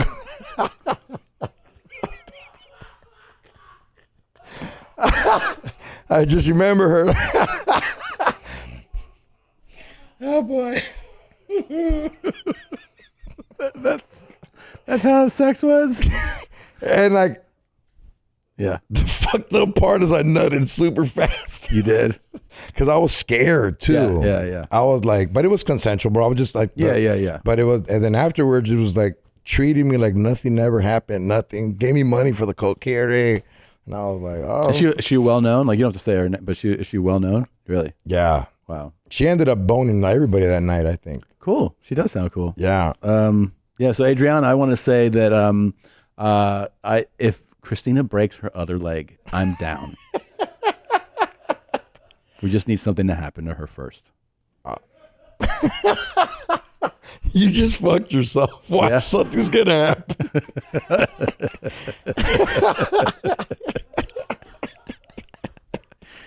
Oh shit. Oh man. But she's lovely, isn't she? Dude, she's cool. I love porn stars. They have like a comedic to them, huh? They are. They're a lot of them are really funny. I would say we've actually, I point out like this is a person. Her and we've actually talked about the fact that everyone that we've met, at least on this show, from the adult business, they've been absolutely super cool, nice, like probably outside of what people's thought, opinion would be on somebody from that industry. Just outgoing, gracious, like really cool, really nice. They've always been really, really friendly. Yeah, with me, I don't know. I've had some fucking crazy ones. Well, too. But you've also been more deep in it. With they come as world. guests and shit. Like I'm like, yeah, we hire them and stuff. We've had some crazy shit happen before. Yeah. Or it's like they do drugs and like one of them almost OD'd. I think that's the part that really takes it to another level is when people start doing drugs. They're partying all hard. Yeah. Coming here is like, let's have fun, let's talk. Everyone's but like if you're in that party atmosphere, that's a different thing. Because that's when everyone's demons come out. If you go like, the room's dark, the music. I've partied a couple times, but long time ago. All right. I would love to do coke with you one day, Tom. Yeah. I would love to do coke with you, George. 2 bumps, 1 straw. New podcast. We'll just be all yayed out and real people.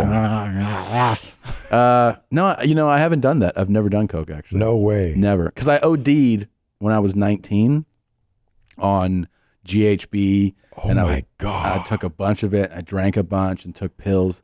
I ended up in a coma. And what I always say is that I was on the natural path of like trying things, like experimenting more. But because it's such a traumatizing thing to OD, you kind of go, you know what? Like, I'm good. Like, I'll just stop with that. You know what I mean? So why were you doing so much GHB? Because it's a fucking depressed and shit? No, I was partying. Like I was having fun with it. I started doing it as a senior in high school because it started to get big in Florida. You do it in caps, huh? Bottle cap. Yeah. Okay. Yep, exactly. Just literally this would be the GHB and you go like this and you're like, whoa, that's too much. It tastes like ocean water and you're like, ooh. And then what does it do? It's pretty immediate. Whole body high and you're like, tingle or relaxation. Yeah, feel good, like tingling throughout your body, and you're high. You're just high, feeling good, high. Your eyes, they don't turn red. Your breath doesn't smell like. It's like you felt like it was a cheat code, especially if you're in high school, because you're like kids would smoke weed during lunch, but then you could tell, or if they drank, you could tell because you smell or you're starting to act belligerent or something. So it was like this cheat code thing. I felt like a friend of mine was the first one to bring it to school, and I was like, I don't know. I tried it, and I was like, oh, this is great, man. At school? At school. We did it at school, and then we would do it during the lunch break and come back for that next period, and you'd be like, how'd you OD? You do like a 2-liter of it? I drank way too. So it's the stupidest thing. I've told the story, but My bad. No. Yeah. I'm telling you. So it's my freshman year in college, right? And Thanksgiving, most of the time, if you're a freshman, especially all college kids or most college kids, but especially freshmen, you're going home for the first time probably. From like if you go away to college, I got you now, because it's Thanksgiving weekend, right? And it's also you're seeing everybody who you graduated with coming back too, and everyone's becoming an adult. It's like so it's this big like reunion weekend. So you have Thanksgiving with your family, and then Friday and Saturday are like parties. You go out, I go to this party, and I remember that the guy who would always have drugs, I was like, hey, you got any GHB? Because I couldn't find it really in Carolina. I got some, but it was terrible. Yeah. And the Florida stuff was like the primo Because it's stuff. the coast. That's where it's Yeah, at. and that's also like where it was big. Like Georgia and Florida is where GHB was really popular. So he's like, I'll have some later, but I have ecstasy, and I was like, okay. And I take a pill. And like 10 minutes later, I'm like, yeah, I don't feel it. And he's like, yeah, dude, chill out. Like it's going to take a minute to kick in. So then I start drinking and I start just knocking. I was drinking screwdrivers, remember? Just I remember those. Sucking them down, And I've had, 3 or 4. And I get to the next, because we left one party, we go to the next party. I drink a few more. I'm starting to get buzzed, but I don't have that like high feeling. And so I hit him up. I was like, hey, what's up with that GHB? And he goes, yeah, meet me by the car in a few minutes. So I go out there and I sit in his car and I'm thinking like, oh great, I'm going to do a hit and I'm going to be fine. First of all, I should tell you this. They tell you from the very first time you do GHB, they're like, do not drink on this because it's a fatal combination. Oh. Alcohol and because it's basically like an anesthetic. Okay. So you really should not drink alcohol on it. So I get in the car with him and he hands me a gallon milk jug. A gallon. And he's going to use that and disperse it into water bottles. But he hands me the gallon, and I'm like holding it. Like a gallon's heavy. So I'm like, well, I'm not going to put it in the milk cap. Yeah. So I just put it to my mouth, and I go like that, and I realize that I have like a mouthful. So I'm like, what am I going to do? Like in the moment, you're like, what am I going to spit it out? It's a lot of money. So I just swallow it, and I realize I've just taken like, I don't know, 7 bottle caps worth or something. And so that's really was my... And you're on ecstasy. And I'm on ecstasy. And I'm up to like, I don't know, 10 drinks or something. So I have like a great 20 minutes, where I'm like walking around the park. I'm like, what's up, man? And people are like, you're always in a good mood. I'm like, it. So, I go through the party and then I just, I still remember I sit down on this patio. I have a girlfriend. She sits on my lap and I just remember passing out. That's all I remember. And then when I wake up, I've got tubes in my throat. I'm restrained, And I found out later that the only reason that I lived is because my sister was at that party. Because other people were like, hey, he's fucking out. And like the guys were like, just they left you? Well, they were like, they didn't know. They're like, let him sleep it off. Like, he's all right. My sister was like, So she's the one that called the ambulance. But like, if she hadn't, I'd definitely be dead. Damn. Yeah, all because I didn't want to be rude with too much GHB in my mouth. Like I should have been like, but I've never overdosed. But I also feel like if that hadn't happened to me, like let's say I just got high, I'm sure I would have gone back to school and like, college is one of those things. Hey, you want to try this? All right. Yeah. But what happened was I went back to school and I was like, I'm good. Because you're scared. Know? At first, most people didn't know at first because we didn't want the school to know and like, I don't know, discipline me or something. So we told them I had an allergic reaction to something, and they were like, "All right," because I was, I wasn't there for a couple of weeks, And then eventually I started telling like my friends, and then, people found out. Yeah. Recently, one of my buddies, Side Dick Eddie, that's his name. It's on his ID. He's like McLeay. On his Side ID? Dick, yeah, Side Dick Eddie. How'd he get that name? He always hooks up with the girl that has a boyfriend. All right. Yeah, because he's like, I don't want responsibility, eh? Yeah. And Side Dick Eddie. He was doing coke, shrooms, acid, whatever. This fool don't fuck, fentanyl, all that shit. And I was buying a car from Honda. And then this fool started having like a stroke and convulsions in the, like, you know how you go buy a car and they're like, wait for the loan. You have to do the paperwork. Yeah. They try to sell you the insurance bullshit. Sure, they always try to mark, and then they're like, "Do you want coverage on your tires? And yeah. Do you want to pay for oil changes?" And you're like, "All right." They just do it. All of a sudden, it's like $1,000 more a month. You're like, "What the fuck just happened, man?" Yeah. So we're in there waiting, and this fool just starts having convulsions, and they kind of know I'm a comedian, so they're like, "Oh, hey, you guys being silly?" And I'm like, I don't know CPR and shit. I'm just pounding. This guy's like 380 Cuban, and I'm pounding on his chest. And then like, I remember people looking at us. This little fool pulled out a phone, and I was like, "Help, people! I'm not lying." So like, I threw water on him, and then he just snaps out of it. And then I guess when you lose oxygen to your brain, like he was red, and it was crazy, dude. This is right in front of you. Obviously, this is like happening right next to you. And I still haven't signed fucking paperwork for the car yet. And like, I remember him just going, "Hey, fool, I got a warrant. Do not call the ambulance. Do not call." He's telling you this? Yeah. And I was just like, I was kind of pissed too, Tom, because like they still made me wait 10 more fucking minutes to sign for the car. And the lady's like, "What's up? Do you want this insurance?" I was like, "Dude, my friend almost died in the showroom. Yeah. I gotta go. Like, what's wrong with you?" And you still took the car though? They gave you the car? Yeah, they hooked me up. They did? That's pretty cool.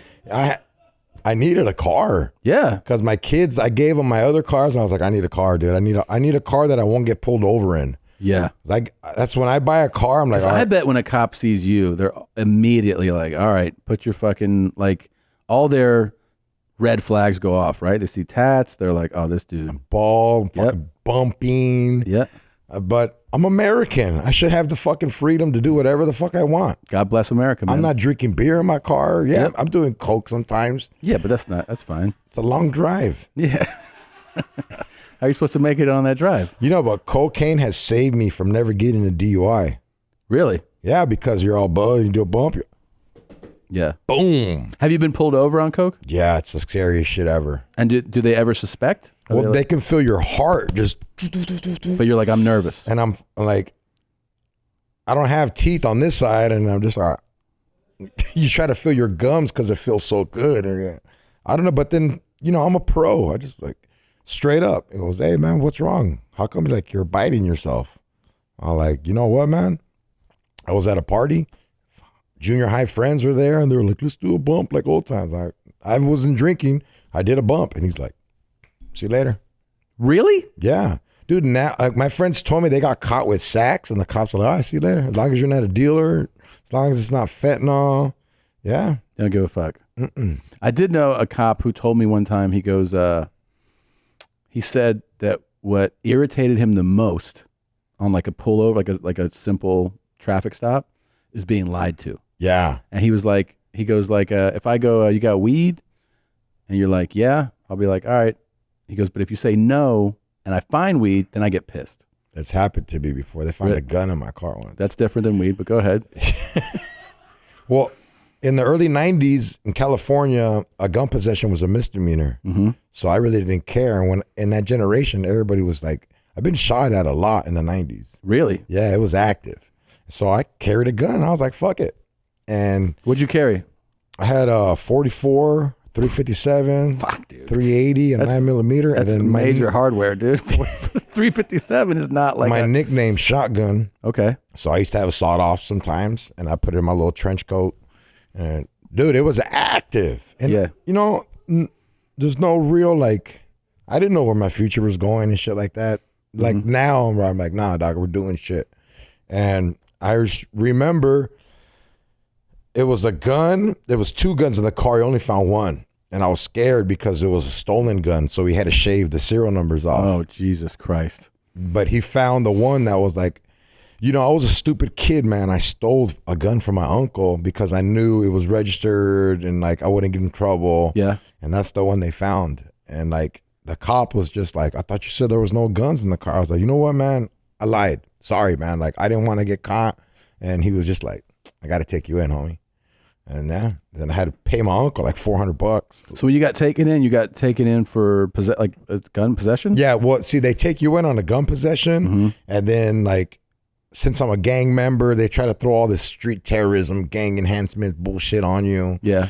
And then like, my family had money, so they were like, got a lawyer, and then get this fool out. Okay. Yeah, and then you know when you said your friend who was convulsing, he's like, hey, don't call, I have a warrant. Do warrants ever expire or do they just stay forever? I don't know because I've never had a warrant. I've always been caught. Okay. Yeah. Do warrants expire? Yeah. I mean, I think they do like on tickets. Let's see. And like a bench warrant does not expire. Okay. All right. Well, that's good to know. So your friend definitely should not call an ambulance. Yeah. If a law enforcement officer takes you into custody without an arrest warrant, you probably committed a crime that was observed by the officer. Okay. If you know, I'm trying to see if an arrest warrant. Okay. Scroll down a little bit here. Close that thing on the right if you can. In California, arrest warrant has been issued for you. Consult a criminal defense attorney. You will need an attorney's help if you are named in a bench warrant, so-called because it comes from the bench, meaning it has come from a California judge. Unlike a warrant for someone's arrest, a bench warrant is not necessarily linked to a criminal activity. Bench warrants may be issued for failing to appear as scheduled in court, failing to pay a court-ordered fine, or a failure to complete classes, counseling, treatment, etc. Okay. So that's Side Dick Eddie. He failed all that shit. He failed all that shit, huh? They told me I had a warrant one time when I was calling to something DMV, whatever, and they were like, "Oh, you got a ticket." I got a speeding ticket in Irvine, and they were like, "You have a warrant, or you're gonna have something like that." And I was like, "Oh, what do I do?" And they were like, "Go down there and pay that fine." Yeah. I was like, okay, all right. So I rushed my ass down there. You've never been arrested, huh? No, never been arrested. Never. Oh wow. Yeah. No, it's you have the look of a bad boy to me, dog. Really? Most people. I've been told that I look like military. And people have been like, oh, when I was in high school, I would transfer schools, we moved a lot. People would be like, how old are you, man? And I was like, what? I'm like 14. And they're like, you look older. And then they were like, are you a narc? People always thought I was like, what? No, I'm a fucking 14-year-old kid. We had a narc at our school. Really? I found out too. I bet he got fucked up. No. I only found out because when I was 19 or 20, I seen him at a club. And he had a fucking badge right here. And I was like, what? But it was a trip, though, because, like, he already had monster-ass chest hair and fucking in high school with us. Yeah, and you're like, this dude's old. And it happened my senior year, and he was all buff and shit, playing on the football team, fucking us up. Yeah. And, then, like, later on, people were like, hey, that fool's a fucking narc. And I was like, you're tripping, dog. Because he was playing the gangster role, too. Yeah. Yeah. We had a dude who was 20. On our high school football team, who was also fucking people up, and we were like, "You're 20," and then we found he's just dumb, so he was held back. Yeah.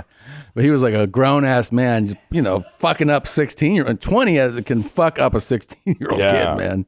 My football team, we were supposed to be so good my senior year, but a lot of people from the gang I was from were on the football team, and we shot somebody.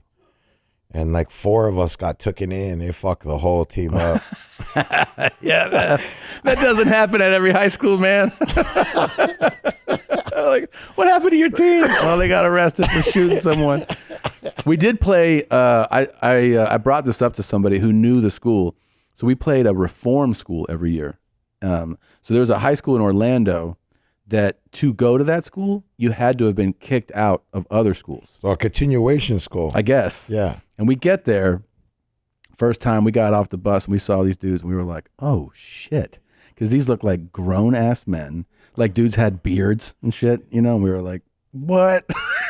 And then, you know, like just grown. But here's the thing. We beat them and we beat them every year. It's a structure. They didn't have any discipline. Yeah. They didn't know how to run plays. And we've, you know, it made sense because, you know, they don't know who's going to be there on even Friday for the game. So it's like, some kids are there Wednesday, not there Thursday. So it was always a mess. But you saw the kids and you were like, oh my God, because they looked like grown ass men. I mean, some of them were like that kid on our team, held back, you know, 3 times and shit. Like they're big dudes. Dude, we had to play Modern Day. You played Modern Day? Yeah, that was right. Yeah.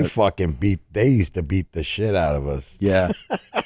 Modern Day, for people that don't know, is like a nationally celebrated team that has won. And it's in the hood. Is it in the hood? I didn't know that. In the fucking hood. I've seen people been shot by Modern Day. Really? It's on a street called Bristol and Santana, and everyone, it's like the Whittier Boulevard of Orange County. Yeah. Where all the lowriders and gang, but in my era, the 90s, it was like gang capital. It was crack. I seen people get shot over chains right there. Yeah, Modern Day was, I mean, that was, if you followed high school football, it was nationally reported on. You would be on USA Today. Did you guys, like, you were in school in North Carolina? No, I was in Florida. Florida. Yeah, in high school in Florida. Did you guys know about Modern Day? Oh, I mean, I knew about it because I would always read that USA Today would do the top 25 high school teams in the nation. Oh, yeah. Every week. And so it was cool because you would learn about, and then there was, sometimes, there'd be Florida schools. So you'd be like, oh, this is a school that's one of the best in the country right here. And then there were schools that were always in it, like year after year after year. And Modern Day is one of them. Yep. Modern Day would be on that list every year. Everything. There's a couple California schools that were regularly on it. And then there's always a couple Texas schools, and there's always like 3 or 4 at least high school or Florida high schools that had like, and you would if you followed those schools, you would see that they produced crazy monsters. College and NFL talent, like just ridiculous, man. Yeah, there was that reform school. I still remember one of the first plays, because I played on O-line and D-line. I put my hand in the dirt, and this black dude, lined up across from me. He had a full beard, not like this, but like a bushy ass. We're in high school, and he reached with his hand in the dirt, and with his other hand, he picked up grass out of the ground, and he put it in his mouth, and he goes, "I eat grass, white boy." And he started chewing grass, and I was like, "Oh fuck." What if you really said, "I eat ass, white boy"? And I was like, this is gonna be a long game, man. Yeah, we had to play Santa Ana Valley. That shit was crazy. There was fools there with their kids on the sideline. Yeah. That's a trip to me. You're like, you're in high school, dude? Yeah. Fucking nuts. The Olympics, Euros, baseball, major championships, and concerts are all in this summer. You know what isn't? A wild and hairy bush. Tame your pubes with help from our friends at Manscaped, the leaders in below-the-waist grooming. Their 4th-generation performance package includes the brand-new Lawnmower 4.0. If an athlete treats their body like royalty, why not treat your pubes like Olympic gold? Fellas, do right by your balls and join the 2 million men worldwide who trust Manscaped by going to manscaped.com/mom for 20% off and free shipping. It is absolutely incredible. The Lawnmower 4.0 has a 7,000 RPM motor. A new multi-function on-off switch can engage a travel lock and gives you the ability to turn the 4,000K LED spotlight on and off when needed, so you can see where all the hairs are around your balls and asshole.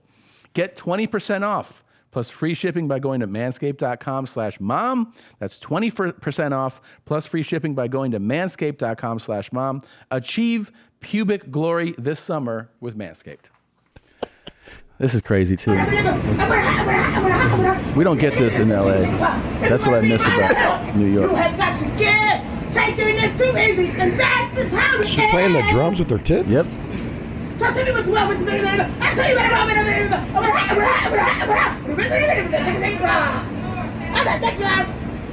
me. She's being Spice Girls, right? If you want to be my lover. That's the one cool thing about New York. You really get to see shit like that every day. I got a weird vibe in New York. Yeah? Yeah, it's like... They're not used to seeing, like, Mexicans. No.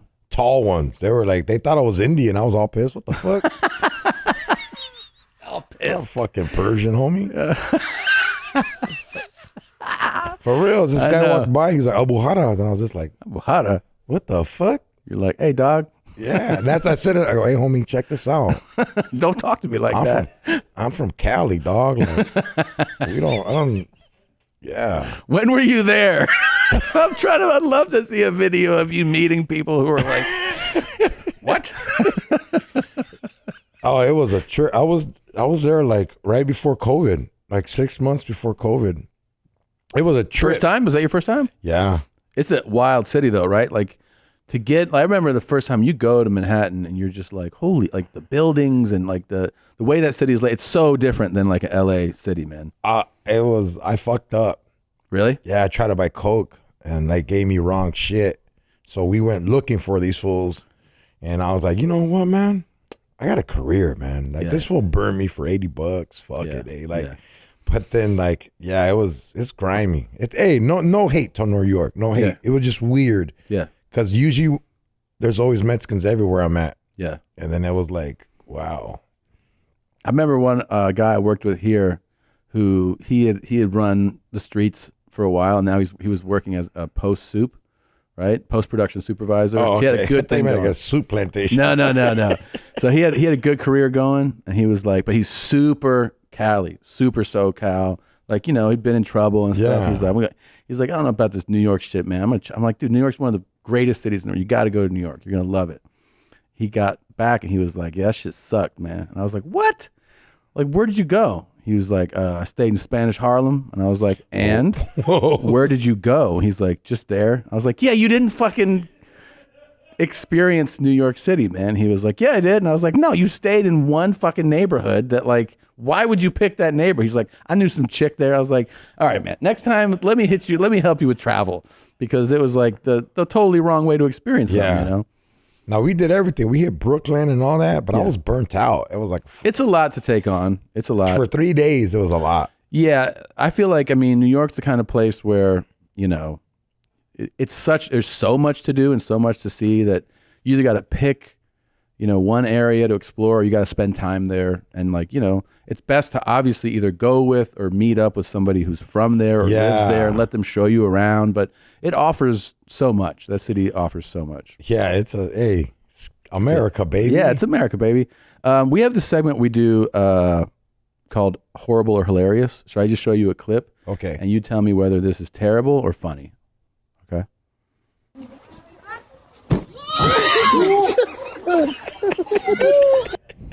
That's fucking funny. Oh, hold on. Hilarious. Okay, that's all good. It's all good. Hilarious. You don't have to say it like a white guy. Let's see it again. He did that shit on purpose. He wasn't even trying to land. He didn't even try to land. I also feel like this is one of those things where you're acting like you're okay, but like you can taste your fucking the back of your throat, and you're like, oh. Yeah, that's like he's in pain for days after this. Yeah. Oh man, this is. Back.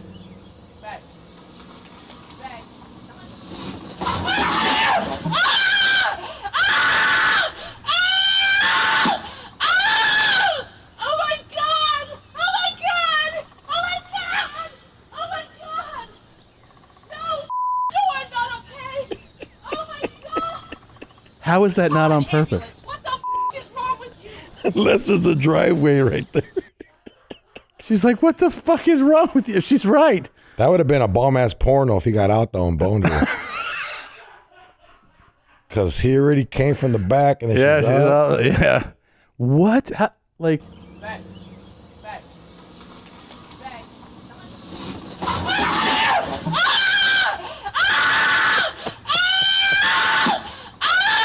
What is he doing?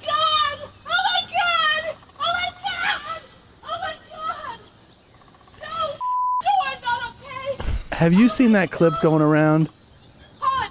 Man. I just realized I have it. I got to send you this.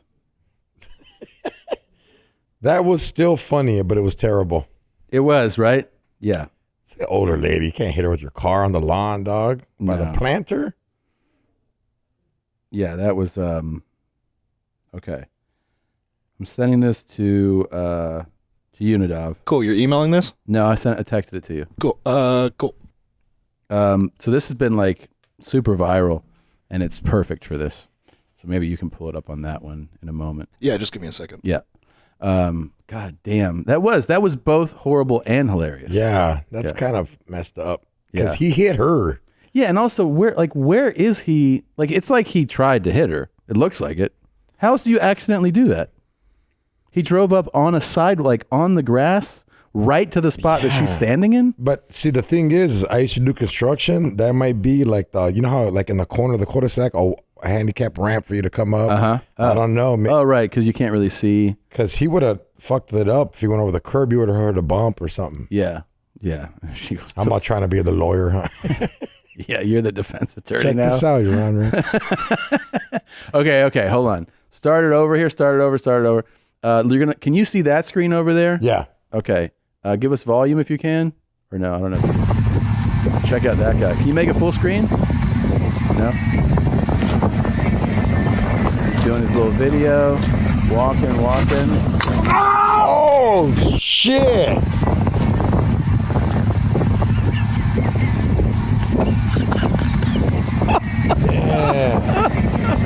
Oh, fuck.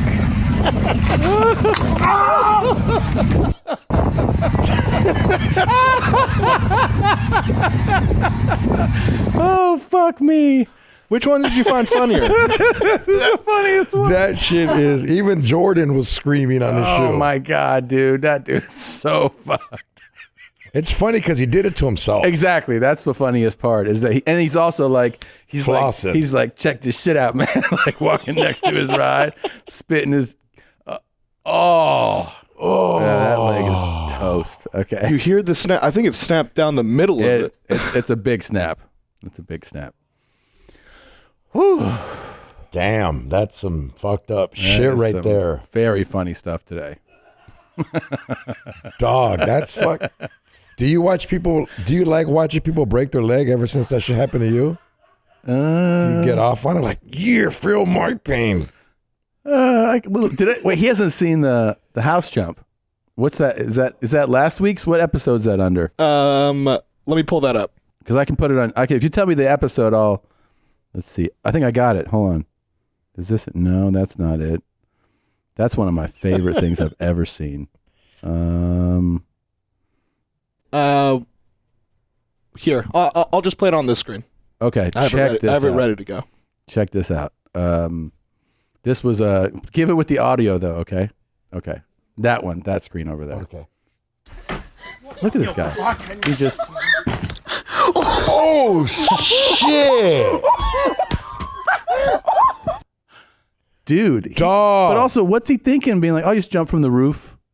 Fucking think he is Spider-Man? Yeah, man. That's like, nah, you.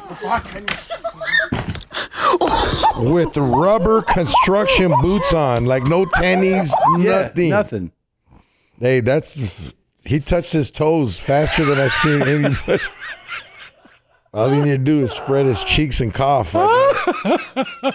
That probably ripped his ass open. Dude, I think he has full reconstruction of his entire lower body. Oh, yeah. Ankles. Look at that. Oh. Hyperextended, knees just snapped, ankles. His hip probably hips. Yeah. Let's see, because I just texted it to my doctor that repaired me. At first he just wrote. You text your doctor this? Yeah. I said, he's going to need whole lower body reconstruction. He goes, all the terrible things. That's what he said.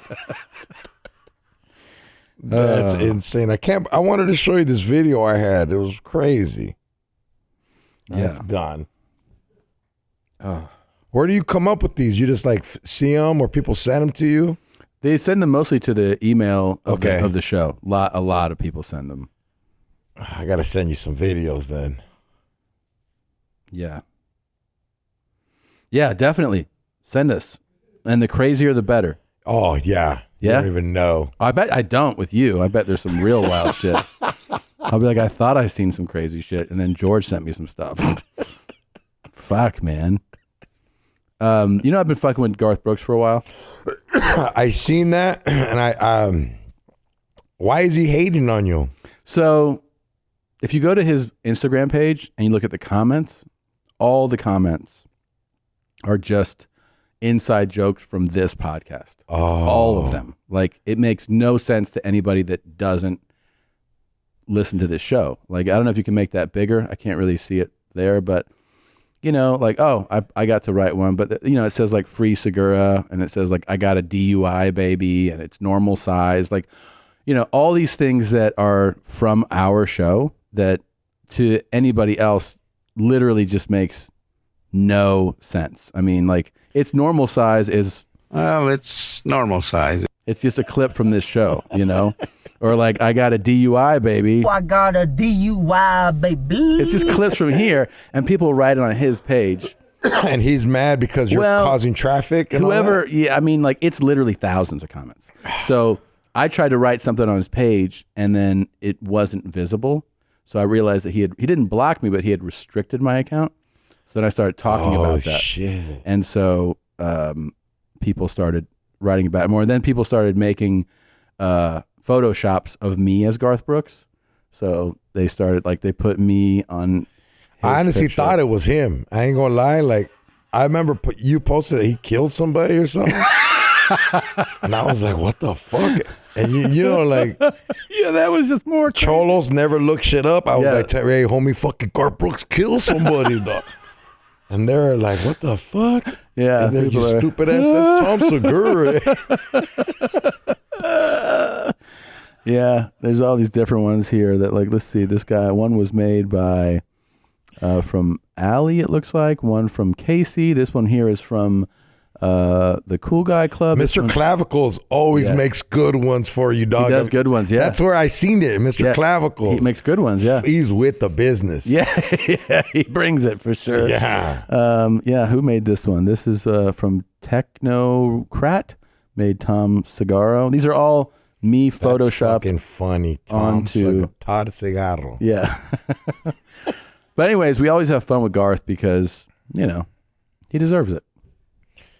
Does he, like, want to fight you or anything? Like, secretly, I hope he does, but publicly, he doesn't acknowledge. Even though one of our fans got to ask him a question, and they said something about your mom's house, and he goes, "What'd you say about my mom?" And that's where it ended. And that was when he was doing the baseball camp he's with the Pirates. big, but you're big. Yeah, he's a big dude. He's a big dude. I heard that. Yeah. So, but I'm injured. You know, I'm still recovering. So, I think in a fight right now, I would have to be like, "Fuck." I don't know. I mean, he's country, dog. He probably horses and all that shit. Yeah, he's strong. He's got a ranch and shit. Yeah. I'll fuck him up. Yeah. I'll fuck him up. It's from fucking. Do you know what I would love for you to do? What this guy does. I found this is a clip. So this guy's whole thing is that people tell him bad news and then he delivers it for them. And I bet I would love for you to do this. So check out this clip of this guy because it'd be funnier coming from you. Hi, is this Chase? Hi, I'm John. I run a service where I break bad news to people for other people. Okay. And your girlfriend Brianna hired me to break some bad news to you. She's been cheating on you. All right. Yeah, and she wants it to be over now. Okay. So, yeah, sorry. You know who she's cheating on me on? What? Some guy named Mike.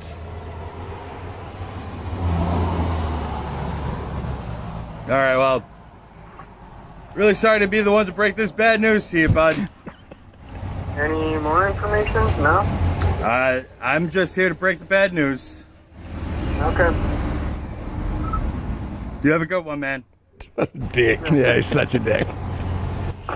I can do that shit fun. Yeah, you can make it a lot more broke fun. Some bad news. Yeah.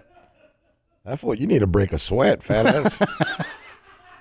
To break a razor. Yeah, he does. Jesus can't even lift that full spirit. He's thicker than a motherfucker. Yeah, he's big boy. I would have been like, hey, Brianna. Oh, no, what's his name? The dude was whatever. Yeah. Fuck him. Mike?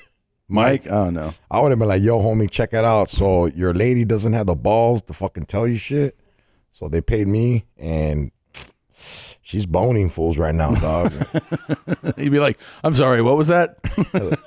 I would have changed my customer service voice. Hi, yes, this is George with bad news. George with bad news. And yeah. Oh God. That's I don't know. That's crazy. It's such a cop-out way to, like, the girl, you tell him, but it is a good service. It is. It is. You know what the best service is? My friend does. He goes on OfferUp, and he does speed. He smokes speed, and he stays up. And he goes, I'll stand at the DMV for you, so you'll be the first person there. And he's there like at 5:30 in the morning smoking speed in the car. And then he's like, I made 600 this week. I was like, what the fuck? Yo, that's for real? Yeah, he just stands. How does he get it out there that he's the guy that'll do that? You know what I mean? Like, how does he advertise that he's the guy to hit up? He goes, if you have things to do, I stand at the DMV line for you. But he only tells friends, or does he have like no? an He Instagram? puts a post on OfferUp. Oh, on OfferUp. Yeah, that's a good business, dude. I hate that shit. The appointments are hard. Me too, man. Who the fuck likes standing in goddamn line? It's the worst. I hate standing. Don't you hate standing in the grocery line? And all of them, any line. And then they're over there talking and shit. And I don't want to be a dick, but I'm like, yo, I have girls to be with. That's why I got this beer and shit. Yeah. I'm like, come on, dog. TSA is another thing too. You ever seen them congregate and they're like in a little circle talking, and you're like, this line is fucking 50 deep. Yeah. You see them just like, and then when I see one laugh, like, are you guys chatting it up? You're just having a little story time right now? Yeah. You don't see there's 50 people waiting to go through this? One time I pulled out my phone and recorded them. No when way. They were, yeah. And one of the ladies caught it. She goes, please don't record us. And I was like, oh, okay. I'll put it away. Why can't you record them? I guess you legally can, but she was just like, I don't want to be recorded. And I was like, all right. Okay. Yeah, whatever. I have a problem with like TSA and cashier. Like, I look at them like cops. Like, yeah. So I'm just like, I don't walk behind them. Like, I keep like an arm's length distance. Fuck all that shit. Yeah. I only got in trouble once with TSA. Yeah. This lady, I thought she spoke to me rude, checking the ticket. So I was like, nah. And what did you say? So I was flying, I think it was from Canada to the US. First class? Well, it's funny you say that, because it was a company called WestJet. And when I was at the counter, she said, do you want to upgrade? And I said, yeah. And how much is it? I don't know what it was. Let's say $100 or whatever. Upgrade. All right, I upgraded. Then I got into the line for first to go through security. And they had like U.S. agents because you're going into the U.S. Yeah. So the lady goes, you're in the wrong line. And I go, how's that? She's like, this is for first class. And I go, I just upgraded, because that's literally the language they used. Uh-huh. And she's like, does this look like? And she started like being like really boisterous and big. belittling And you. and like in front of everybody. And I was like, I just paid for an upgrade. What did I upgrade to? And she was like, I don't know what you upgraded to, but you're in the wrong line. And she just was like making a scene of it. And I was like, okay. So she did this whole thing and she let me go through, but I was like, what a fucking asshole, right? And I started saying that. And one of the guys, passengers in the line, he was like, hey, I would be careful, because, you could get in trouble. Like, I can tell you're upset. And I was like, oh, and it registered to me that he's Canadian. I was like, oh yeah, we're not the same. So I'm a citizen. I was like, watch this. So I put my stuff on the thing and I go, who's your supervisor? And the lady was like, oh, this lady. I go, oh, can you send her over here? And I wanted the guy to hear it. Sends her over here and I go, hey, you got some fucking pig working over there, right? And she goes, excuse me. I go, your fucking pig just tried to like humiliate me in front of your other passengers. So maybe you should take that pig back to a trough, teach her how to eat and how to treat people. So she was like, hold on. It made like, she like pulled me aside and was like, what happened? So I tell her the whole story, but I was like super heated and aggressive, cursing, yelling, And this guy was like, what? I was like, but I was kind of doing it for him. Yeah, like, yo, homie, we got rights. I was like, nah, dude, that's just not going to fly here. So the supervisor was like, I'm going to talk to her, but I would appreciate if you stopped, calling her a pig, and using all this language. She was raised on a farm. Yeah. I was like, well, if she wasn't acting like a pig, I wouldn't call her one. And she was like, okay. And so then police came down, but no way. Yeah. But he was like asking her, and she was like, we don't need you. And then they went over and talked to her, and I just got on my flight. Did they send you an email or anything? Like, no. They don't give a fuck. Nah, dude. Yeah. Nah, fuck all that. But I just saw that Canadian guy go like. I've been belittled like that before, and I almost fought one time. It was at Best Buy. Mm-hmm. And like, I remember just like, it was in front of my kids. Yeah. And he was like, why are you paying with cash? I'm like, what do you mean why am I paying with cash? What kind of question is that? Yeah. And cause like I had like $3,000 on me, but I was only buying some for $80, and then it all added up. And then he was like, why don't you just get a Best Buy card? You do have a social security number, don't you? Oh, so yeah. So again, he's trying to humiliate you. Yeah. And I was like, yo, homie, and like, I will fuck you up. I told my son, hey, take your brothers to the car. Yeah. And then, they kicked me out. They did. But then I did that whole, I sent it, I did my white shit. I sent an email. Yeah. And they were like, gave me a little gift card, but fuck Best Buy. Yeah. I'll fuck somebody up from Best Buy. Fuck you and fuck TSA. Yeah. Okay? Fuck that. But see, I'm scared when I was flying mostly when I was on parole. Because when I got out of prison, there was no work for me in Cali. Yeah. And I remember like just being a scared little bitch. Like they're rude, man. They're rude. They're rude. I mean, I understand they go through you go through a lot. You're dealing with thousands of, if you're in a busy airport, thousands of people a day. You're getting paid. You're getting paid. I'm saying it's stressful. It's probably not the easiest gig, but whenever, I don't care what your position is. If you try to like, why are you paying with cash? Or like, why are you in this line? Like you're trying to put it on, embarrass people in front of people. I'm like, no, I'm not. You're not going to do that shit to me, dude. Yeah. It's like, you don't have the option of telling me how you're going to receive the payment. Yeah. Fuck, cash rules everything around me, baby. Well, it's like, what? I mean, does cash not work here or something? Who cares who I'm paying with? Yeah. Paying. Oh, I have to get change? Yeah. Yes. Fuck you. You work at a business. Yeah. Fucking figure it out. You got me a little heater right now, Tom. I want to go to Best Buy. I want to go to the airport. I want to go to the airport and light them up. I'll be like, I'm not even flying today. Fuck you. And fuck you too. Think you're going to talk to me like that? You're out of your fucking mind. Oh, shit. All right, let's end on that. So, hey, if you want to hear more, George Perez got stories for days. Go check out George Perez Stories. Comes out every Monday. See George on the road. He's an absolutely hilarious comedian. And yeah, dude, I hope to hang out with you more. We're gonna set our Coke date. Yeah, no, it's on. It's on. Okay. I'm gonna do Coke off your scar. Okay, cool. Do this one. That's a good line. That's right a good there. line. That's a big ass line. Yeah. Let's do it. Let's do it, dog. Thanks for coming, man. Thank you, brother. Always good to see you. We'll see you next time. Late.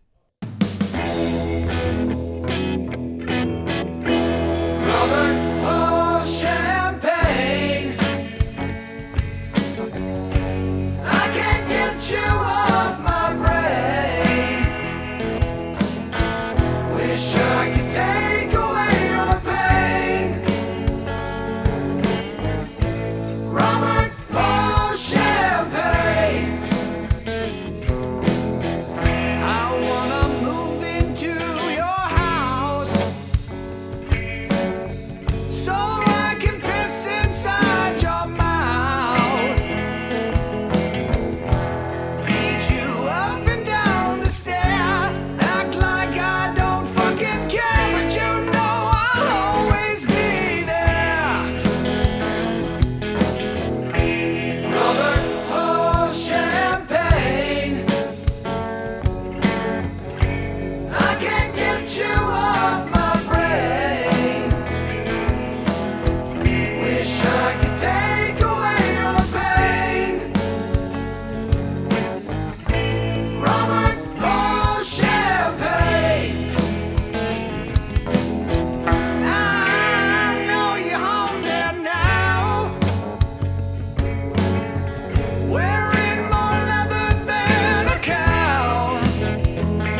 I could take away your pain, but these nuts are gonna drain like motherfucking Rogaine on Robert Paul Champagne.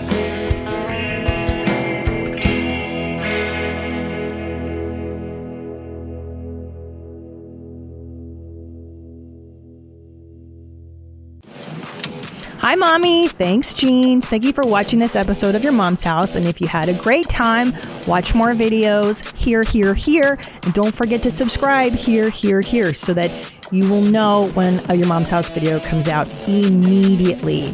Thanks, Jeans.